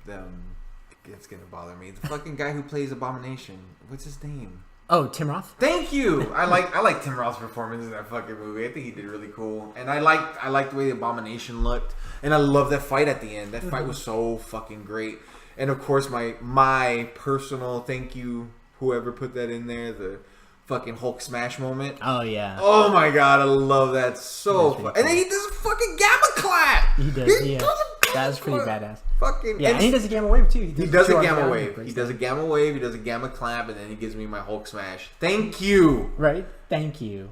With the movie, was what? How old is that fucking movie? God, it was after Iron Man 1. So it was like 2008 or 9. 2009, I think. Yeah. Thank you. Thank you. 2009. That's the last time I thoroughly enjoyed Hulk. Really liked a lot of bits. We had discussed in an earlier podcast about the scene where they're sitting in like a cave and the thunderstorm. He's all scared and shit. But there's like he's fighting the army or whatever, and he has these two things, and he like rips them open, and it's like a close up on his face. I think you have like a print of somebody drew that. Yeah, and he's like shaking. He just looks like he's gonna break his teeth because he's so. And that's something that I think MCU proper hasn't captured. They haven't captured that rage. Like he's just a mad monster. Yeah, he's just mad. But he's not out of control. It's not world breaker. You know, he's exactly, and that's that. He's just. Whoever whoever like really designed directed the CG of Hulk in that movie, fucking caught it, nailed it. Like veins popping, like the way his hands are constantly like in this weird freak out shit. Like and he doesn't look like a big man. He looks kind of like a monster. You know, he like. And there's a lot of people again online don't like that movie. That think that the CG looks terrible. Well, yeah, it didn't age very well, but at the end it still looks great. He looks so cool. Like the hair, like is kind of stringy and looks always wet. Like he always looks like he's sweating and like. Ugh. That Hulk kicks Tim Roth's character into a tree, and kills him, almost kills him. He breaks him. He fucking shatters every bone in his body or whatever. Oh god, I love that where Bruce Banner's taking a shower and he looks up at the shower head and then it just turns into a fucking helicopter turret. It's like shit, and he freaks out. Like that's some PTSD, my dude. Like that's some good shit. He's coming with all these different ways. He's looking at how to prevent the Hulk from emerging scientifically. Like what can I do? I'll learn some breathing exercises. I'll slow my heart rate and all this other shit. Yeah, that's so fucking awesome. And of course, there's a lot of cringy moments in that movie when he has like the big like purple wind pants, you know, and he's like really, and just sits there because it's waiting for an audience reaction. Whatever. Yeah. All in all, I think that movie gets a bad rap. It's worth rewatching. It's canon. I think getting. Don't forget that is a part of the MCU. Yeah, it is. Thunderbolt Ross comes out in Civil fucking War, like so. Tony is in that movie. In Incredible Hulk. So that is canon. Yeah. So then. Fuck Eric Banner. I like Eric Banner. I like Eric Banner, but I don't like that whole movie, but that's not MCU. Okay, so that's Iron Man, Cap, Thor. What did we just discuss? Hulk. It's so good. It's so good. What were we talking about? Fuck them. And then we just like jump around, I guess. Yeah. So like Antman and the Wasp. Ant-Man and the Wasp, like kind of. I like Doctor Strange. Doctor Strange. Oh, Doctor Strange. I like another Doctor good Strange. one. That was not bad. I didn't like the end, but I liked. Did you see? There's a post floating around the internet that's like Doctor Strange is the first hero to make a villain like rage quit. Yeah, I love that. I like that a human construct being time is what defeats like an inhuman entity. That was pretty cool. I've heard so many people like I was like at my old job I'd walk around and at that weekend after it came out people were like, man, you know the villain didn't really look like he does in like video games. His head was on fire but he has all these ripples and stuff. I was like, oh, they were doing the Ditko like the way Dormammu's had the lines and everything. They're trying to do that. I was like, that's really cool. I think that was an origin that's almost beat for beat Iron Man, but I liked that Dr. Stephen Strange is humbled, right? He doesn't go on to learn mystic arts and then comes back a douchebag. He's someone who is humbled and he's like ashamed of his past and trying to be better. I love Doctor Strange. And he's just I don't love that movie. But yeah. Mads Mikkelsen is in it, which again we lamented because A, he's a waste, B, he would have been a perfect Doctor Doom. Fox, Marvel, Disney, make it happen, please. There's so many people bouncing around fucking shit. Like Chris Evans was Human Torch. True. Come on, thank you. You can't really tell it's Mads Mikkelsen. He could be Doom. I like a lot of Doctor Strange, but I think that movie was one of the first that I really noticed that it was suffering from the Marvel formula. Yes, because that movie should have been fucking weird, and it was just a Marvel movie. There's a scene where the Ancient One like blows his mind and he goes through all the dimensions. That was really cool, but that's it. That was it, and that should have been the beginning of the movie. And people were like, "Oh, it's like Inception with all the buildings." Like, yeah, it's like Inception. I've seen this. You know, it's not weird. It's just this alternate. I don't know. Visually pleasing. It was visually cool, but it was also like, we've seen this. Like, you could have done more with the weird and the like his space trip. Like, you could have did more. It's like, I want an apple fritter, but instead I got Peeps. You know, it's kind of like it's an apple flavored peep. Fucking gross. Yeah, it's even worse.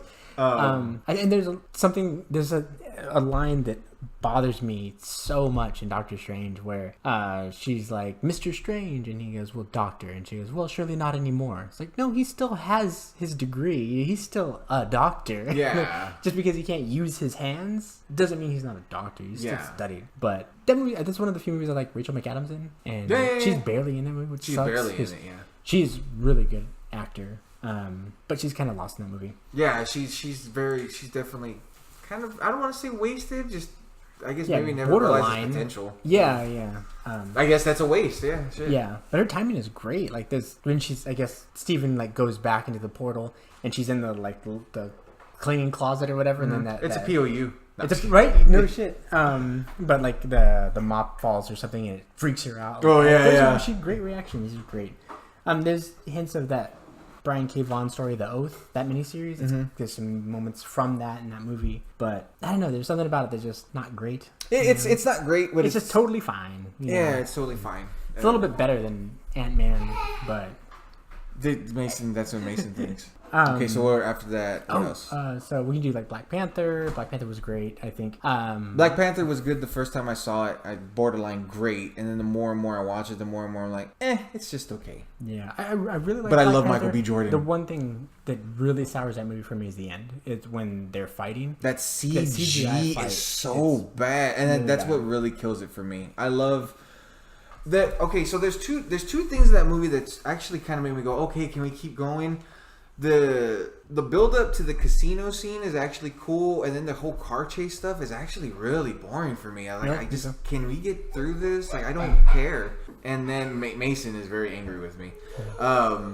Chasing, very boring. I don't know. There's just something about it. I kind of just like get it over with. And then that final fight scene that should have been them stripped of their Panther suits, and it should have just been them two fighting again. Yeah, that would have been badass. Like, you could start that fight with the Panther suits, with better CG. It's like, where did you spend all the money? Like, Jesus. And then I think they spent it in the first half of the movie, and then the second half they're like, well, we'll just wrap it up, guys. Yeah, it's like, bust out your PS4. We can do this. Right. We can do this over a weekend. And then maybe that train weird energy thing that was taking away the suit, like just rip them of them, and they just fight again. Just fought. Yeah, that's really cool. Good, like stripping them of all. I don't know.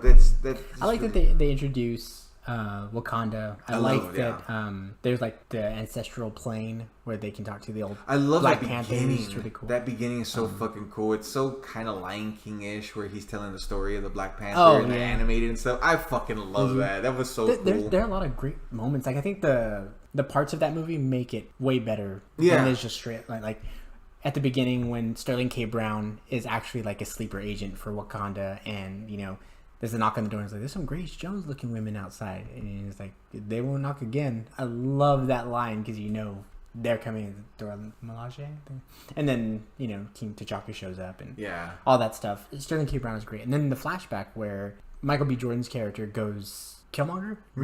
He goes Eric Killmonger gets to talk to the spirit of his father, and it's sad and touching, and like, he always wanted to tell me and show me these things and be proud and this and that. And one thing that I'm really excited for Black Panther 2 is that officially Killmonger became the Black Panther. He became, through their ritual, their king.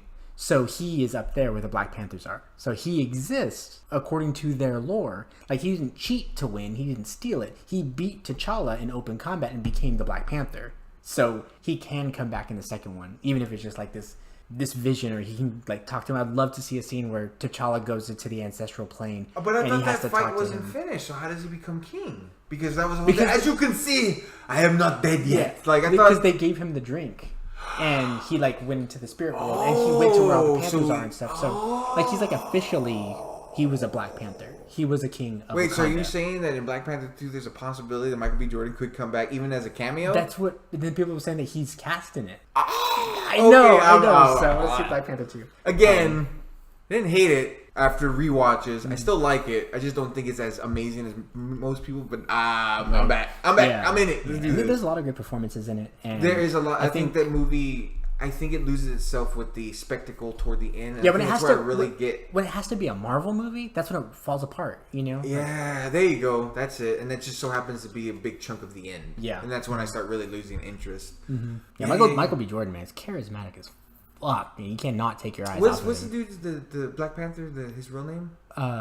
Chadwick Boseman. Dude, I fucking love. I love him in that movie. He's really good.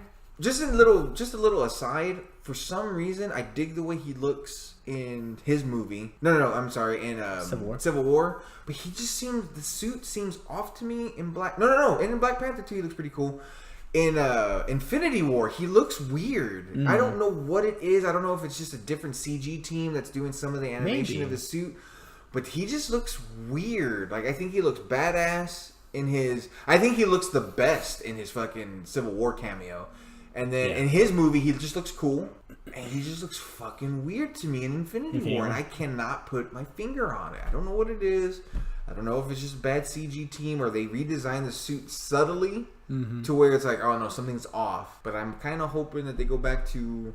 I love the black and silver. I don't want to see that black and purple energy thing. I really love his black and silver. Really so cool. Maybe that was a part of it, but he just looked weird to me in Infinity War. But... And I wonder if they're going to they touch on the like... In the comics, he's known as the King of the Dead, and I would love to see them kind of play with that. Ooh, you know, that'd be really cool because maybe since he almost died and they had to bring him back, you know, like maybe he is now their king or whatever.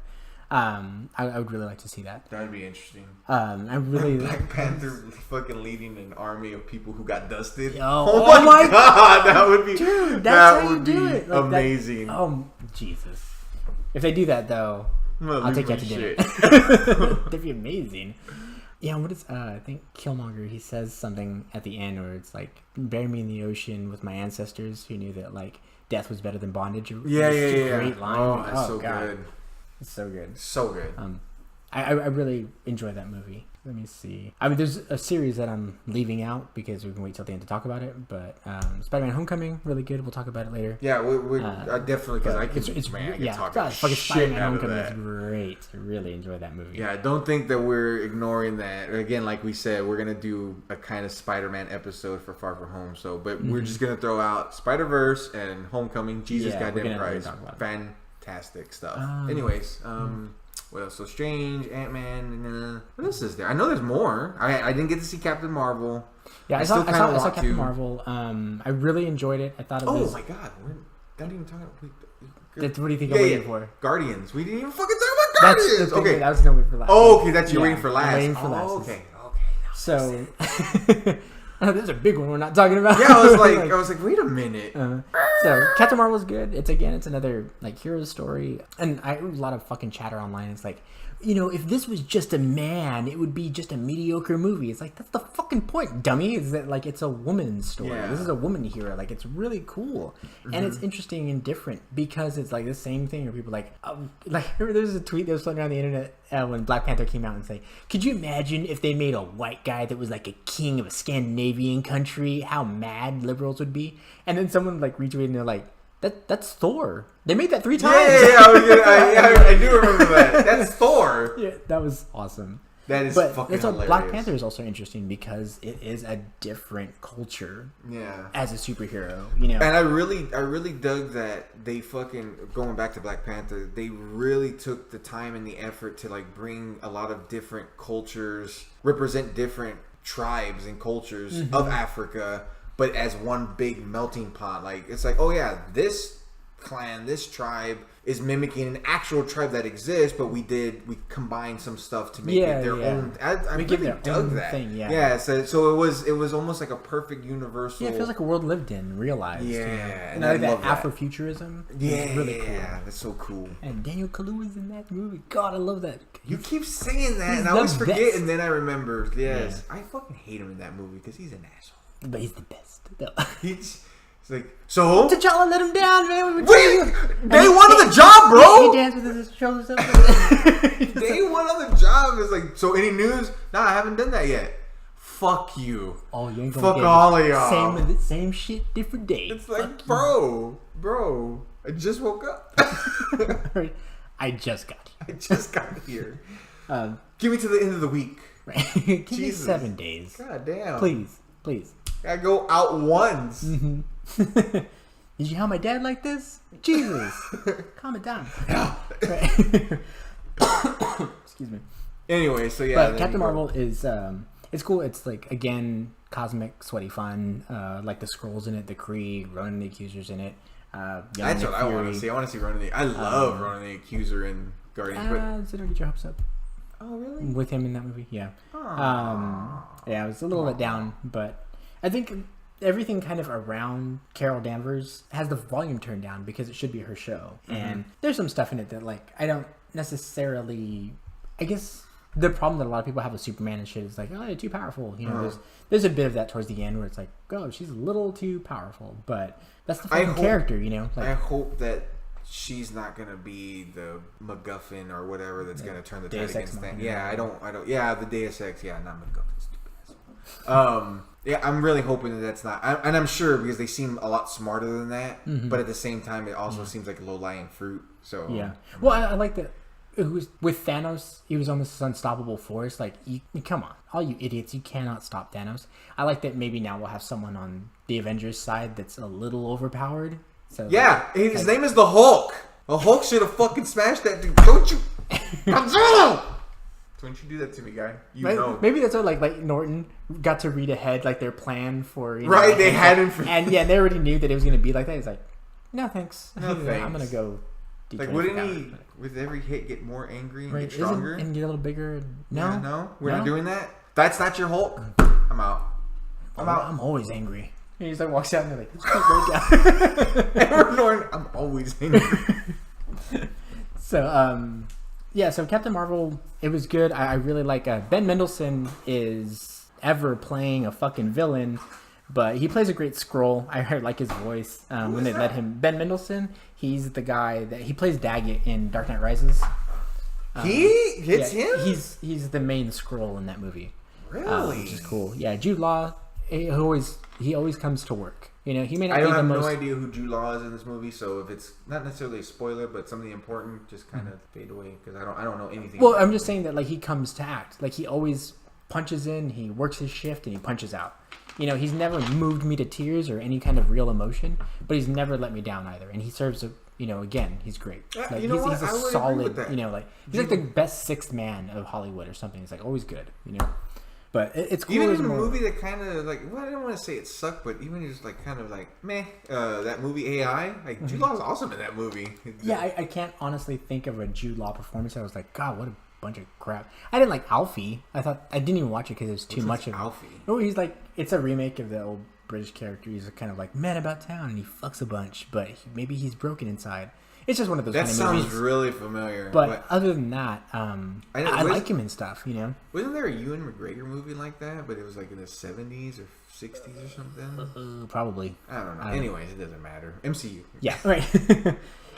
So Captain Marvel, definitely worth a watch. I think I would watch Captain Marvel over both Antman movies and a handful of I'd probably watch Captain Marvel again. I'd rather step on a Lego than put my hand in the barbecue pit. Like, well, I'd probably watch Captain Marvel over Doctor Strange again. Okay. I don't know that I'll ever watch Doctor Strange again. I get that. I like the visuals. That's the only reason I'd probably watch it again. I wouldn't watch it. I would just find that one scene on YouTube, and that'd be it. You know, I don't need to sit through that whole movie. Then find the cut that has the saxophone song on there.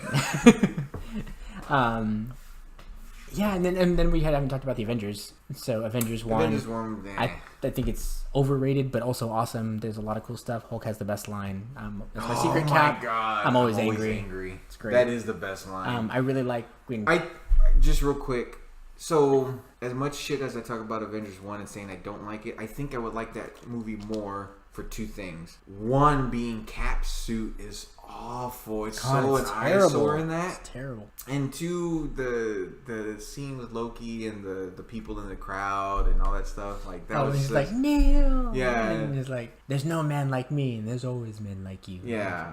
Dude, and fucking Cap comes down, like that Joss Whedon like dialogue is terrible. Yeah. He's like, last time I was in Germany and I saw a man standing above everybody else, we ended up disagreeing. You know, it's like, shut up. Really, and that whole scene, and then Cap's suit ruined that movie. There's a whole bunch of fucking dumb shit. Like, you know, like we need a plan of attack, and he goes, I have a plan. Attack. I'm like, wah, wah, wah. Tony, aren't you a genius? Yeah. Like, good job, Josh Whedon. Yeah, Like, it's for all those who think Josh Whedon is the fucking. What does he say? best He thing said ever. when Thor's talking to Loki, he's like, "The throne would suit you ill." Like, and somebody who I think it's like baby's first Shakespeare, like the way that it's written. Nice. It's fucking bad. That is pretty terrible. The one thing I do love about that is when Loki's getting in fucking Hulk's face and he's talking shit and just grabs him and slams him, beats the shit, fucking crushes him. Awesome. That's a great. And that's the first time we hear puny something. He's like, puny god. Yeah. That's pretty great. Even though it's in stupid Mark Ruffalo voice. Yeah. It's still pretty cool though. It is cool, but I can hear Mark Ruffalo's voice. Because at least it's not Mark Ruffalo completely. It's Hulk Gariah. God. And there's, I've told you this a million times. I've told almost anybody who will listen a million times. One of my least favorite lines in that movie is at the end when Tony comes back and he's unconscious with the mask off, and Hulk screams, he wakes up and he goes, "Oh, tell me nobody kissed me." It's like it makes him homophobic and it makes him kind of stupid. And it's like you make that a perfect line by just changing it to "Please tell me somebody kissed me." Yeah, because I'm alive. Tony is he is a crazy sexual being. Yeah, so he wants to go out kissing, you know, like he doesn't want to engineer, he doesn't want to build, he would love to go out, you know, physically like that. Yeah. And it makes him like open-minded, and he's like surrounded by his friends or his heroes or his compatriots. Yeah, because it doesn't necessarily mean a sexual tongue kiss. Yeah. It's like, just tell me someone kissed me. And it's funny, you know, tell me somebody loves me, you know, I just saved the fucking world. It's kind of cool. But the opposite that's actually in the movie makes him kind of gross. Yeah. Okay. There's some cool fight scenes in it.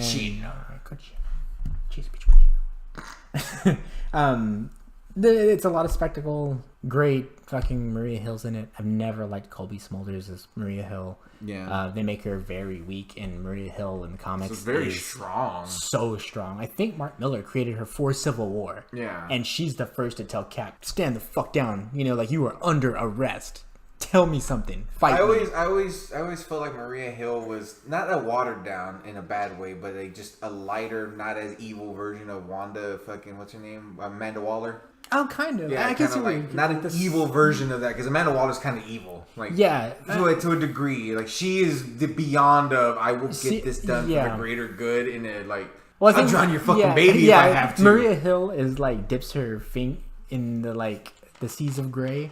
Whereas, like, Amanda Waller is morally telling you that the gray isn't even gray. Yeah, it's like she has no. I love Amanda Waller. She's a great character. Amanda Waller's the shit, but she's scary. Okay, so Viola Davis is for sure coming back as Amanda Waller in the new Suicide Squad movie that is directed by James Gunn, which leads us into one of the best movies of the MCU, Guardians of the Galaxy. Oh my god. Dude, I think I saw Guardians 3 times in the theater. I think I saw it twice. The first time I went, I took all my nieces and nephews. We had a whole row of the theater, but it was like $90 for us to go see it. We saw it in 3D. Christ. Yeah. But I have a picture of it. But god damn, that movie is fun. So fucking good. I will say real quick, just aside, I'm sorry to interrupt you. No. My first strike against Guardians 3 is that John Cena might be in it, and I'm already like, oh no. There's got to be something good. Like, have you seen? Maybe it's like John Cena's in it, but it's like he's just Alien number 4. Yeah, in the bag. And he's gonna have a. Have you seen Trainwreck? That movie with Amy Schumer and Bill Hader? Wait, I think I might have. He's pretty funny in that. Like, that's the only movie I've seen him in where he was acting. I have seen that movie. It's pretty good. Yeah. So and it's James fucking Gunn. He knows how to pull a performance out of people. I'm hoping so. I think. I'm hoping so. But yeah, so Guardians of the Galaxy comes out, and it was, I think, the next big chance that Marvel took. So I think Iron Man was a huge risk, and then everything else was kind of paint by numbers. So you just had to basically make the movie, and people would show up. We lucked out in that we got some really creative people and artists to make these movies. But Guardians was a fucking risk because nobody knew who the fuck these kids. You think you didn't know who Iron Man was? You tell me who Peter Quill is. Yeah, for sure. You know who's Drax the Destroyer? Yeah, and I am that man. Yeah. And they're like, who? Guardians? I've always heard of them, but I've never read a Guardians of the Galaxy story. And I wonder how many people, like, of all those characters that were in Guardians of the Galaxy, I think anybody, the closest people might have known was Rocket Raccoon. And the funny part about it, I know Peter Quill by name. But when I heard Rocket Raccoon, I almost spit my drink out. I was like, there's a fucking Rocket Raccoon? Like, it was so dumb to me. And I think then, we got a MVC 3. Yeah, MVC 3 came out. And I was like, that's Rocket Raccoon. I was like, let's go, he's a raccoon. Yeah. And he was so small. Like, in fucking MVC 3, they gave him this, like, weird Australian accent. It's so funny. Like, voice. But I love his winning stand. But it's funny... Because as bad as that was this last Marvel fucking, what was it called? Infinite? The last Marvel game that they made? They tried to mimic his fucking, what's his name voice in the movie. And it's awful. It's worse. So it's like, I would rather take the Australian weird shit than try to mimic, what's his name? Bradley Cooper. Yeah, it's like, it's And that bad. was another, like, so I hear this movie's coming out, and I think I know who Star-Lord is, Groot and Rocket Raccoon. I know Gamora and Drax. I know all these characters. But I was like, oh, that's not the original Guardians, but I know it's more like the Dan Abnett, Andy Lanning stuff. The DNA comedy. There's these two science fiction writers. They ended up started writing comics. They did a bunch of stuff for DC. Legion Lost is fantastic. But they wrote a bunch of cosmic shit. They did a lot of the cosmic world building for Marvel in the early aughts. So a lot of this was based on that version of the Guardians. Not like the Guardians 3000. Like, where they're like... the crazy fucking 90s, Jim Valentino fucking Guardians. But... I really thought that was a real interesting group of people to put together. I wasn't the biggest James Gunn fan. I had seen Slither. I hadn't seen Super. I've never seen Slither. Slither was pretty good. I kind of liked it. I still want to watch Super. I haven't actually seen I know, man. It's just been sitting on my Netflix Insta queue forever. Yeah. I don't even think it's on Netflix anymore. I don't think so either. Yeah. But when I saw the first trailer for it, this movie's going to be awesome. Like, I really good feeling about this movie. I remember you being super excited about it, and I remember just going, I don't know what's going on. I just want to here for the ride. Mm-hmm. And I remember hearing that Bradley Cooper was playing the voice of Rocket, and I was just not expecting a voice. I thought he was just going to be Bradley Cooper voicing the character. Yeah. But he makes a voice. He gives him a personality. So he doesn't sound like Bradley Cooper. He sounds like Rocket. Yeah. And this, like, there's so much to unpackage with Guardians. I think that movie, I told this to friends of mine, I told it to you, that I think that there are a lot of great MCU movies, but I think that Guardians is the only certified classic of all those films. Like, Winter Soldier is a fantastic espionage superhero movie. I think Guardians is like Star Wars level classic. Like, people will love Guardians long after the MCU is dead. You know what I mean? See that. The first Guardians. It's timeless, it's touching, and it has, connections to the MCU, but not so much that it bogs it down. It doesn't keep it. That's true. It doesn't. It's not full of minutia. They definitely give more. They give more context to the Infinity Stones too, which was fucking cool. It was. Was it the first time they really delved into the Infinity Stones? When they give the history of what they actually are. Yeah, is and they the showed collector. the old gods and shit. Yeah, and they showed Celestials. Yeah, in the background, puts the fucking thing down. The hammer. It's like a giant hammer. No, it's like a staff. It's like a giant staff. Yeah. The lead paces in that movie is Ronan the Accuser. And dude is the man. Unbearably good. Peter Serafinowicz is in it. Dude, fucking John C. Reilly. They're part of the Nova Corps. When I found out that Ronan the Accuser, which by the way, Ronan the Accuser is one of the coolest fucking names in comic books. But I remember his design is like green and blue, and he looks so stupid. Yeah, he almost looked like a GoBot. He does look like a GoBot. Yeah, and then I was like, how are they gonna do something with him? So when you see him in that movie, it's like, this motherfucker looks bad. He looks crazy. Yeah. And I love how and why they explain why he looked like it was almost this tribal. Yeah, it's like traditional Kree. My god, he's like a Kree radical. Yeah, or something. He's you know a what radical. I mean? Which is really cool. Oh my god, I love it. Yeah, I need to watch this. Right, I know he's an extremist. I think that Thanos doesn't look better than he does in Guardians because he looks pretty much like he does in Infinity War. War, but they give him the black in the eyes. Yeah. So his eyes look fucking crazy. He looks so sinister. Yeah. I love the way Thanos looks in that movie. I really love it. And Ronan the Accuser, I really like the character. I like the Inhumans, like the Fantastic Four universe. So when he delivers the line, Xandar, you stand accused, I was like, shit my pants. I was like, he fucking said the thing. It was super exciting. Oh my god. Most of the actors in that movie I already liked.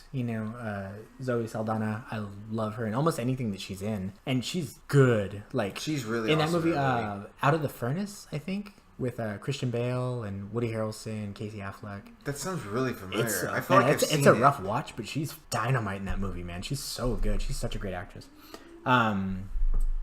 Chris Pratt, I had somehow the stars aligned and I done a deep dive on Parks and Rec. So I was like, what are you doing? Who else? Dave Bautista. I was like, another wrestler trying to make the transition. Let's see. And he did good. And he did a really great job. Rocket looks great. Groot looks great. For the most part, you feel like Rocket's really there, Yondu. Oh God, Michael Rooker. That was another one of those. I was like, Yondu, and I went to go look him up, and I was like, what is this stupid character? So that's one of those, like, no, we just went a completely different way with the character design, and thank God you did, because I don't know how you were gonna pull that off. Yeah, the soundtrack. Of course, the soundtrack is speaks phenomenal. for itself. Benicio del Toro's in that movie. Yeah, he's great. He plays a collector. Yeah. There's so many things in the background. Howard the Duck's at the end. The end of that movie actually almost gets me to tear up, where she's reaching out for him. He's like, Peter, take my hand, And then it's his mom. Oh, it was like there's a shot where like he's kind of turning to the image of his mom, and it's just that slow head tilt, and the way it's like tears in his eyes and stuff. It's a really good little scene. It's so paint by numbers. Like, we're gonna make the audience cry in the scene. Yeah, but if you know how to do it, they did very well. The finesse you do, like, you got me. Yeah, and she said, Peter, take my hand, and then it switches to Gamora, and it's like, I was like, that's. Yeah, it just wraps all up. That's cool. It's so great. And he gets to do the thing that he failed his mom to do, and he saves the world, all this stuff. Yeah. He gets to grow up a little bit. It has to deal with, like, family and dysfunction and outsiders and grief and all sorts of shit. Like, I fucking love Guardians 1. I used to hate that scene, but I fucking laugh so much at it now. When I first saw it, I kind of felt it was out of place. And the scene I'm talking about is when fucking Yondu is getting the information from that guy. And he's like, like, when I first saw it, I was like, what is this? It was kind of cringy, but the more I watch it, the more it gets more and more funny, right? It gets more and more the high bobbly. So good. God, there's so many like well delivered lines and well written lines. I think the design of the mask for Peter Quill is great. Dude, you never forget that Peter's kind of a dick. Yeah. Like, he's never 100% hero. I think all of the Guardians are What fantastic. does he say at the end? He's like, like, what do you want to do? He's like, I don't know, something bit of good. bad. Yeah, something bit bad. Of good, yeah. Bit of both. That was cool. John C. Reilly. He's so good as one of the Nova Corps members. It's so cool. Glenn Close is in it randomly. Like, okay. He has a code name. Star Prince. Star Lord. Oh, Lord. Oh, Lord. It's not that weird. It's so awesome. God, the comedic timing. Like, that's another... Like, they let James Gunn make the movie he was going to make. And he knew who to pick for the right roles. And for the right reasons. And it fucking works, man. It's just a joy to watch. It really is. And then it pulls you, like, when Groot's like, we are Groot. That part always gets everybody in the fucking feels. That one did get me. But I think... My favorite line in that movie is Rocket when he's like, and a talking raccoon is like, what's a raccoon? He's like, what's you are, stupid? And he's like, ain't no thing but like me, set me. Yeah. I fucking love that line because you take that with you in life. Yeah. No thing like. And it's so funny because I didn't know shit about Rocket. And I'm over here. That's such a Rocket line. Right, it's such a Rocket thing to say. 5 minutes into the movie, you know that's what you would say. Rocket. I know Rocket. And then there's a line that I used to love until I figured out what he's actually saying, but I thought it was perfect, is when when Groot decides to help Drax and everybody, and he's like, you're making me beat up grass. He's like kicking it. But I thought he said, you're making me beat a grass. Because he doesn't get grass. Like, I thought that's, you're making me beat a grass. Nice. But that movie, it's full of charm, it's full of heart. Everybody seems to get along, and that there's no lack of chemistry. Mm-hmm. I think everybody works in that movie. The scene. I don't know what the direction was. I don't know if it was James Gunn, I want you to do this thing, or if it was Zoe going, no, I'm gonna do this thing. But when Peter's coming out of the pawn shop, basically, and she's there eating that little thing, like, I don't know, there's something so. And she talks with her mouth full. What happened? Yeah, like there's something so, I don't know, sincere, like natural. Natural. It's so cool, like. It's so bad. I love that little scene. Yeah, when they're like chasing Peter and Gamora and Rocket and Groot, and like they capture Peter, right?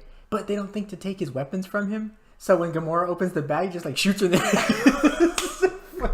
Why? That's so awesome. Oh god, it's a great movie. I would put that on at least maybe twice a month or something. Yeah, I need to actually watch it. And that movie stands alone. Like there are a lot of people that love Guardians that don't really follow MCU. Like I said, it seems like a fucking science fiction classic. Part 2 is a little bit more questionable. There's a lot of jokes per minute. Yeah, but I personally love Guardians 2. I think it's more Guardians, and there's a lot that they're trying to work out. And there's a lot of... I think I need to see it again, because even at my first watch, I was just kind of like, I feel like you're trying too hard. You're a little exhausted. You're trying way too hard to recapture Guardian 1 stuff. Mm-hmm. And I just really wish that they would have just like, no, just let it come naturally, baby. Yeah. Let it come naturally. But Part 2 has one of my favorite lines in almost cinema history when Peter and Yondu are coming down. And like, he's like Mary Poppins. Is he cool? I'm like, yeah, he's cool. I fucking love that. Yeah. Like, that spoke to me as a child. You know, as someone who has parents, and there's a period where your parents want to be cool to you. Yeah. You don't want to be cool to your parents, and you let them slide. You know, they do something that's outside of their wheelhouse, and you're like, yeah, you're cool, you know? Yeah, that's like because Peter could have shat on it. Yeah, he could have shit all over it. He was already setting it up. He was like, you look like Mary Poppins. You're like, is he cool? And he's like, he hit the brakes. Yeah. Yeah, he's cool. I'm Mary Poppins, yo! Yeah, God, it's such a great moment. That was cool. That was a good scene. And then you had talked about a couple episodes ago, I think, about the Mantis scene with Drax, where Drax is sitting there thinking about his wife and kid. That is one of the best scenes in that entire movie for me. Where he's just there, sitting there, thinking about his family, and she goes slowly to touch him, and she feels all his pain, and she plays it so well. Like, you can feel the gut punch that she gets from his pain, and it's just another day. Like, this is the pain I live with. You know, it's like, oh my god, it's such a great scene. I love that scene so much. And it wasn't ruined with a thanks, Thor Ragnarok. But yeah, no, that was a cool fucking scene. Thor Ragnarok. He Ragnaroked in his pants. But yeah, I like that Drax is just kind of looking serene, and he's just thinking about them, but she's overwhelmed by the feeling and love that he has inside of him. Yeah. So good. And there are moments that really crack me up in that movie. And I think this might be a scene from Infinity War, but when Gamora asks Peter, like, if Thanos gets me, kill me, promise me on your mom. Mm-hmm. And then I look back and like Drax is standing there and like, how long have you been there? And he's like, I've been about an hour. And like, what? And like, if I sit really still, I'm invisible to the human eye. Yeah. And then he starts to like move, And he's like, I can still see you. But then Mantis has to come in. She's like, hi, Drax. Like, it kills the joke. It does really kill the joke. But you know, Kurt Russell's great. Yeah. Kurt Russell is great. As many problems I have with that story, the story, and even with Ego a little bit. Kurt Russell's fucking great. He's always fantastic. Yeah, he's always great. Rock can hit a great Kurt Russell moment. That is true. Like, there's a movie that is very bad, but I like watching it, and for the majority of Kurt Russell. But also, it's really interesting seeing fucking Kevin Costner play a bad guy. But that 3,000 Miles to Graceland, it's an awful movie. It's terrible. But I like watching Kevin Costner be a bad guy, and Kurt Russell's just Kurt Russell. He can do no wrong. So.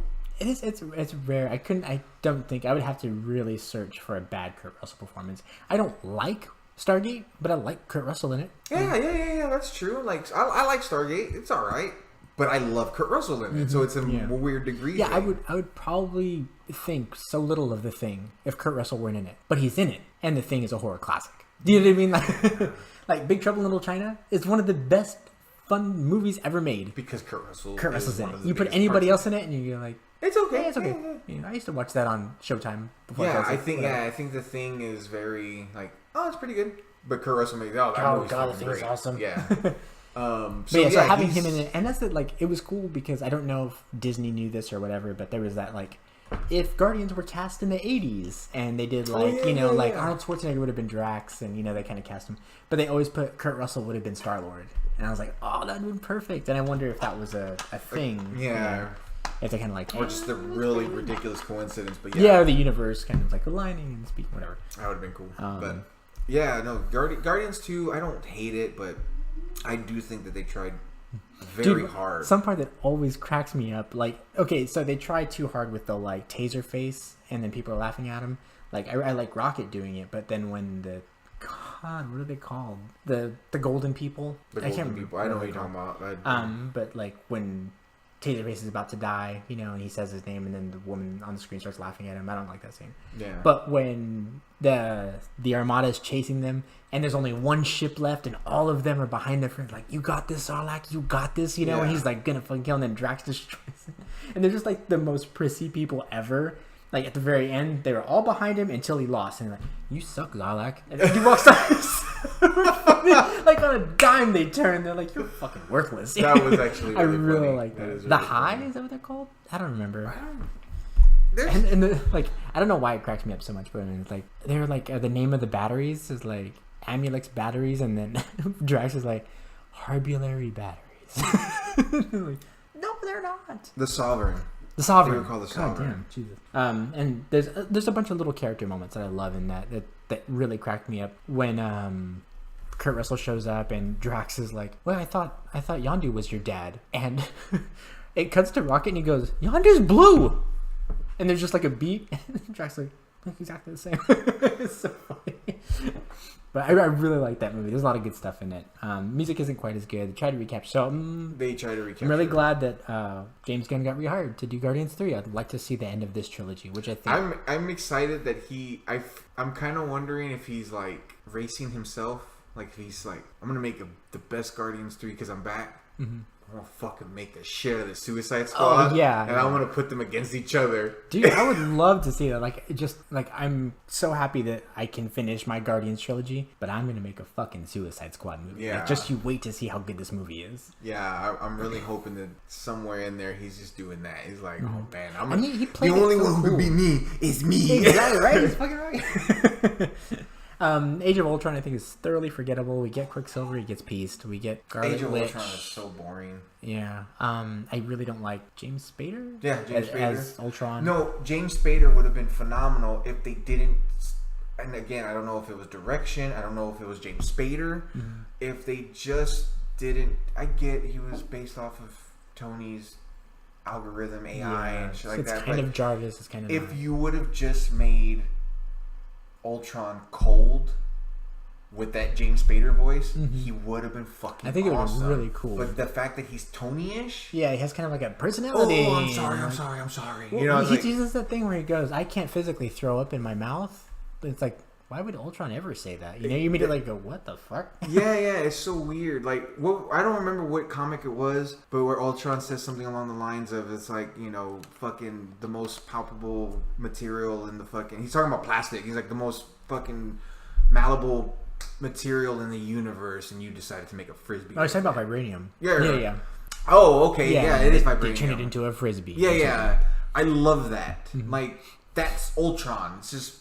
He's just cold and calculating, and I don't like that he was Tony. He was Tony. Let's just get straight. He was Tony. Yeah, and it would have been cool if like he was kind of cold and calculating, but he starts to develop a personality when they compare him to Tony. He's like, I'm nothing like Tony Stark. Like when he gets upset because he's like, cool. I'm nothing like that piece of shit. Like I'm something else. Don't compare me to that. Yeah, because it almost goes that way, and then he accidentally cuts what's his face's arm off. Like, I'm sorry. I'm sorry. It's like, all that bullshit. And then that movie wasn't very. Then the weird like Scarlet Witch like doing the little thing on everybody. It was like, what was the point of that? And it's terrible and dumb, but I really like Thor's vision in that, where he goes to the vision pool or whatever, and he has a vision and he sees what's his name, Heimdall. He sees Idris Elba, and he's talking to him like, you need to come back, Asgard is in trouble, we're fucked. I really like that scene. That was pretty cool. But But it also what does it feels matter? kind of out of place. Yeah, it's like just bad. it's just a setup for something else. So Yeah. a lot of Ultron feels like setup, And then again, it goes back to the whole like Disney-esque. Now we need the spectacle at it, and so let's make 100 Ultrons, Yeah. 1,000,000 Ultrons, and just blow through them. And there's two moments that I like in Ultron, and both of them have to do with Captain America. One is when they're doing the like lift Thor's hammer. oh my god, that's he the grabs only it and reason. Budges just a little bit, and Thor's Thor's like, face. he gets all serious. That right there is the only reason to watch that entire movie is that See scene that little where they're scene? chilling out. Off you go. Yeah. And then when Cap is talking to Tony and they're chopping firewood, and Cap gets frustrated, he just rips that piece of wood apart. You're like, whoa, that's getting pretty cool. That was such a fucking cool scene. And there's like little touches. Like there's a scene where they show Ulysses' claw, and he's like, "Oh, what a tattoo!" He's like, "Not a tattoo." He's like, "That's a tattoo. That is a brand." And they see the brand on his neck because they know he's a thief. They got branded in Wakanda. That's pretty cool. Yeah, that's very cool. Other than that, not much else. Yeah, it just kind of meh. Yeah. So I think that's pretty much it. Those are all the Marvel. Are we missing The anything? ones worth a damn. For Yeah, sure. we didn't watch Agents of S.H.I.E.L.D., but it was never really connected. They tried really hard to push it away. We don't necessarily need to talk to the Netflix ones. Like, no matter how much they hint toward the connection, we don't need to. They're not. They're awesome. Daredevil's fantastic. Punisher's fantastic. Luke Cage is okay. Yeah. But we don't have to go. Yeah, Iron Fist is terrible. Jessica Jones season 1 is great. Season 2, not so much. Like super fast. Like, Inhumans was a piece of shit. Didn't even get finished. Got canceled super fast. Great. Awful. Yeah. That was awful. Jesus. But yeah, so mostly an entire win. 10 years of fantastic filmmaking and, at the very least, interesting ride. It's an interesting thing that they've done. Never before in Hollywood has basically a serialized story been told cinematically. Yeah. Which is amazing. I'm sure there are people like, oh, what about like old serials in the 40s and the 30s and stuff like that. Like, that's not what I mean. That's not what this is. Like this is something else. And so many people have raced behind trying to emulate what MCU does, and they can't because they don't take the time. They have the time and they have the money, but they don't have the patience. They just want the money. They want the bankroll now. Yeah. They want the fucking. It's like this thing started in 2008, and 2008. Yes.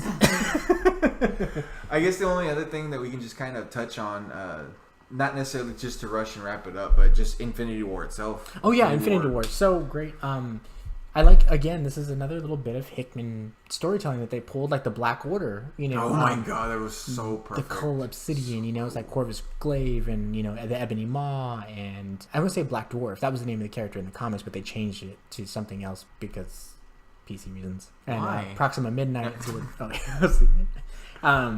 Those are all characters that Hickman created for his Avengers run. And it's so cool. It was cool to see. Yeah, they're like the Black Order, the fucking henchmen, basically, of Thor. Of Thanos. And the best part about them, too, is like when you see them on the screen, they look like they don't belong in that movie. They look like they belong in something else cool, but they make that movie so much cooler because they're like, oh, these are new. This looks fucking badass. Yeah, and I was excited that Infinity War brought everybody together. Playing with your old X-Men toys, and then you get like a fucking McFarlane line toy, you're like... Yeah, you get you're like, oh no, these don't.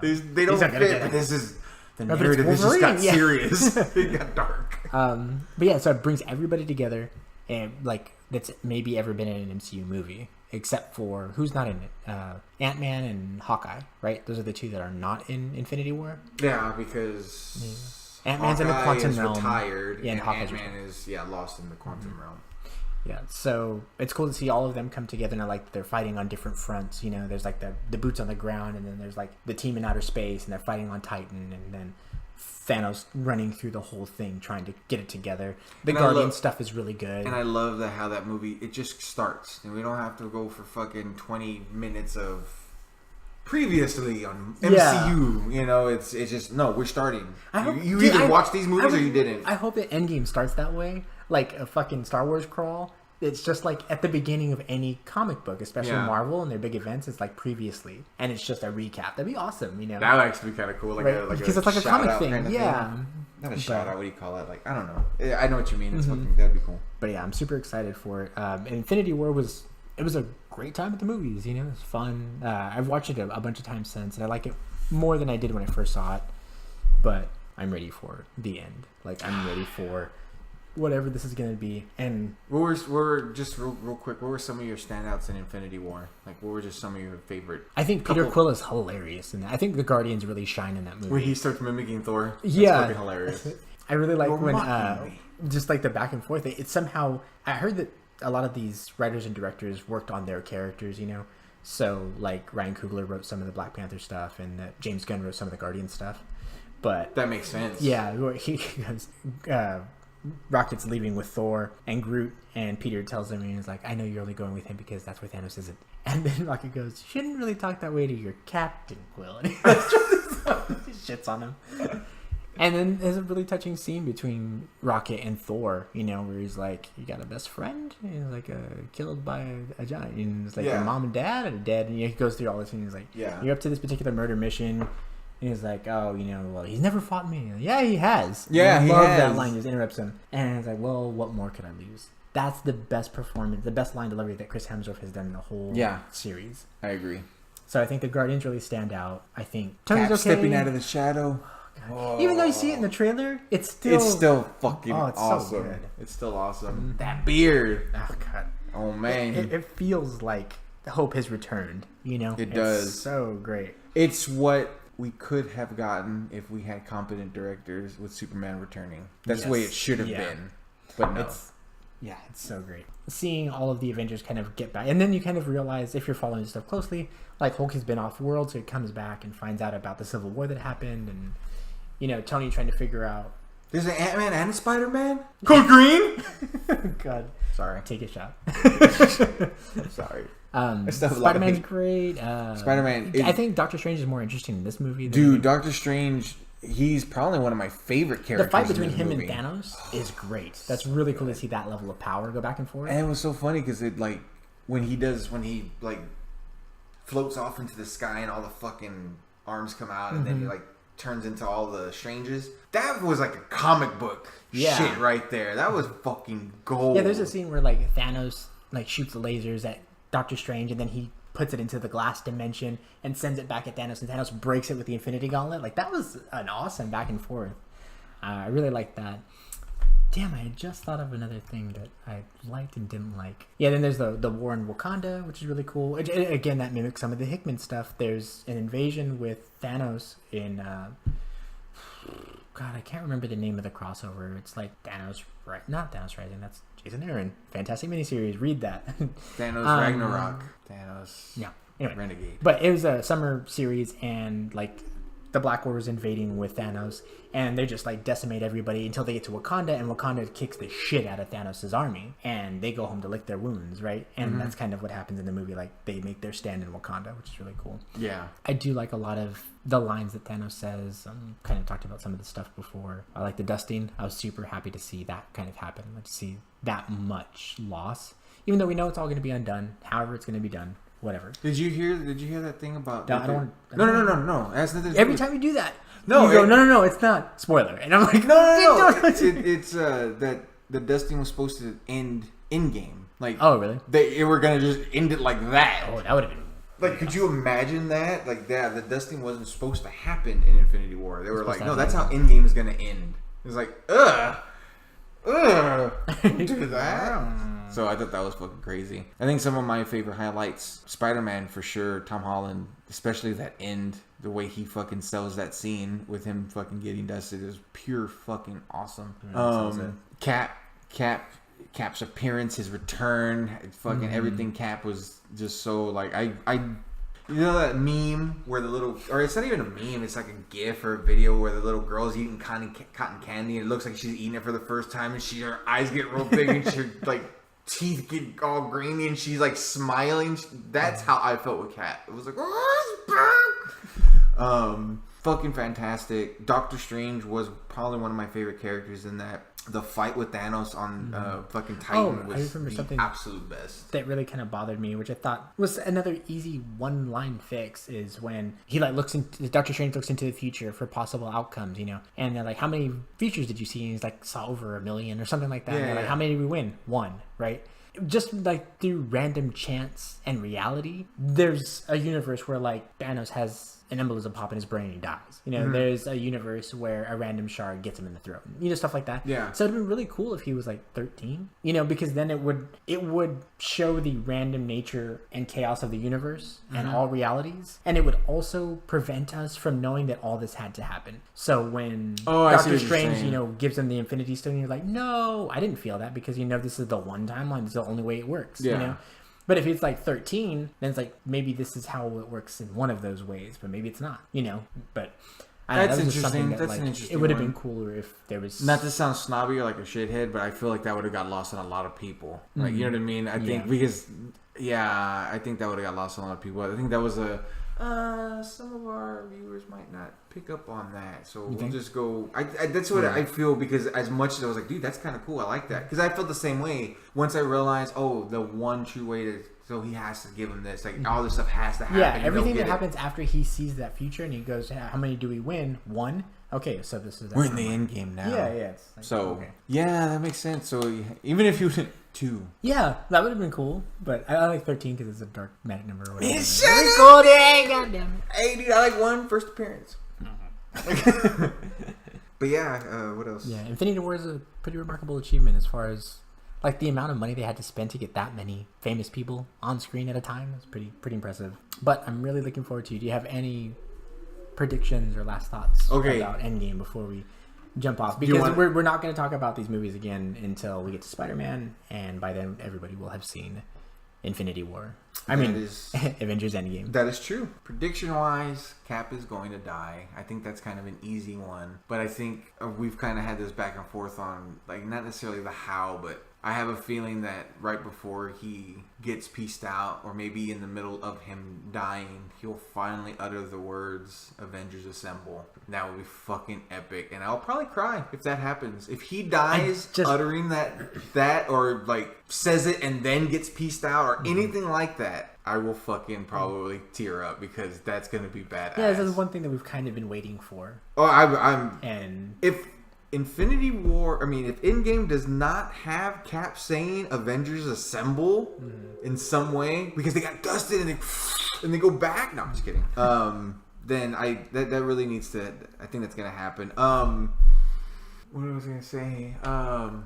I think I had another one, but you know what? I completely forgot it. But that's my number one. Cap's gonna get peace, and he's either gonna say right before, right after. Not right after, or during Avengers Assemble. That's gonna happen. Yeah, I'm excited. Other than that, I can't really think of anything else that I could call. I don't really have any speculation I want to do. You know, I'm just kind of like ready. That's for just it. mine. Like, now I'm kind of done. I'm just ready to go in there and see whatever this movie is. They were interviewing the guy. What's his name? Chadwick. They were interviewing that dude, and they were like, so what's to talk about Black Panther 2? And apparently he was like, I died, and he's like I guess he's really sticking with it. Like, I'm sure, because I'm sure he's coming back. He's like, I died. Black Panther's dead.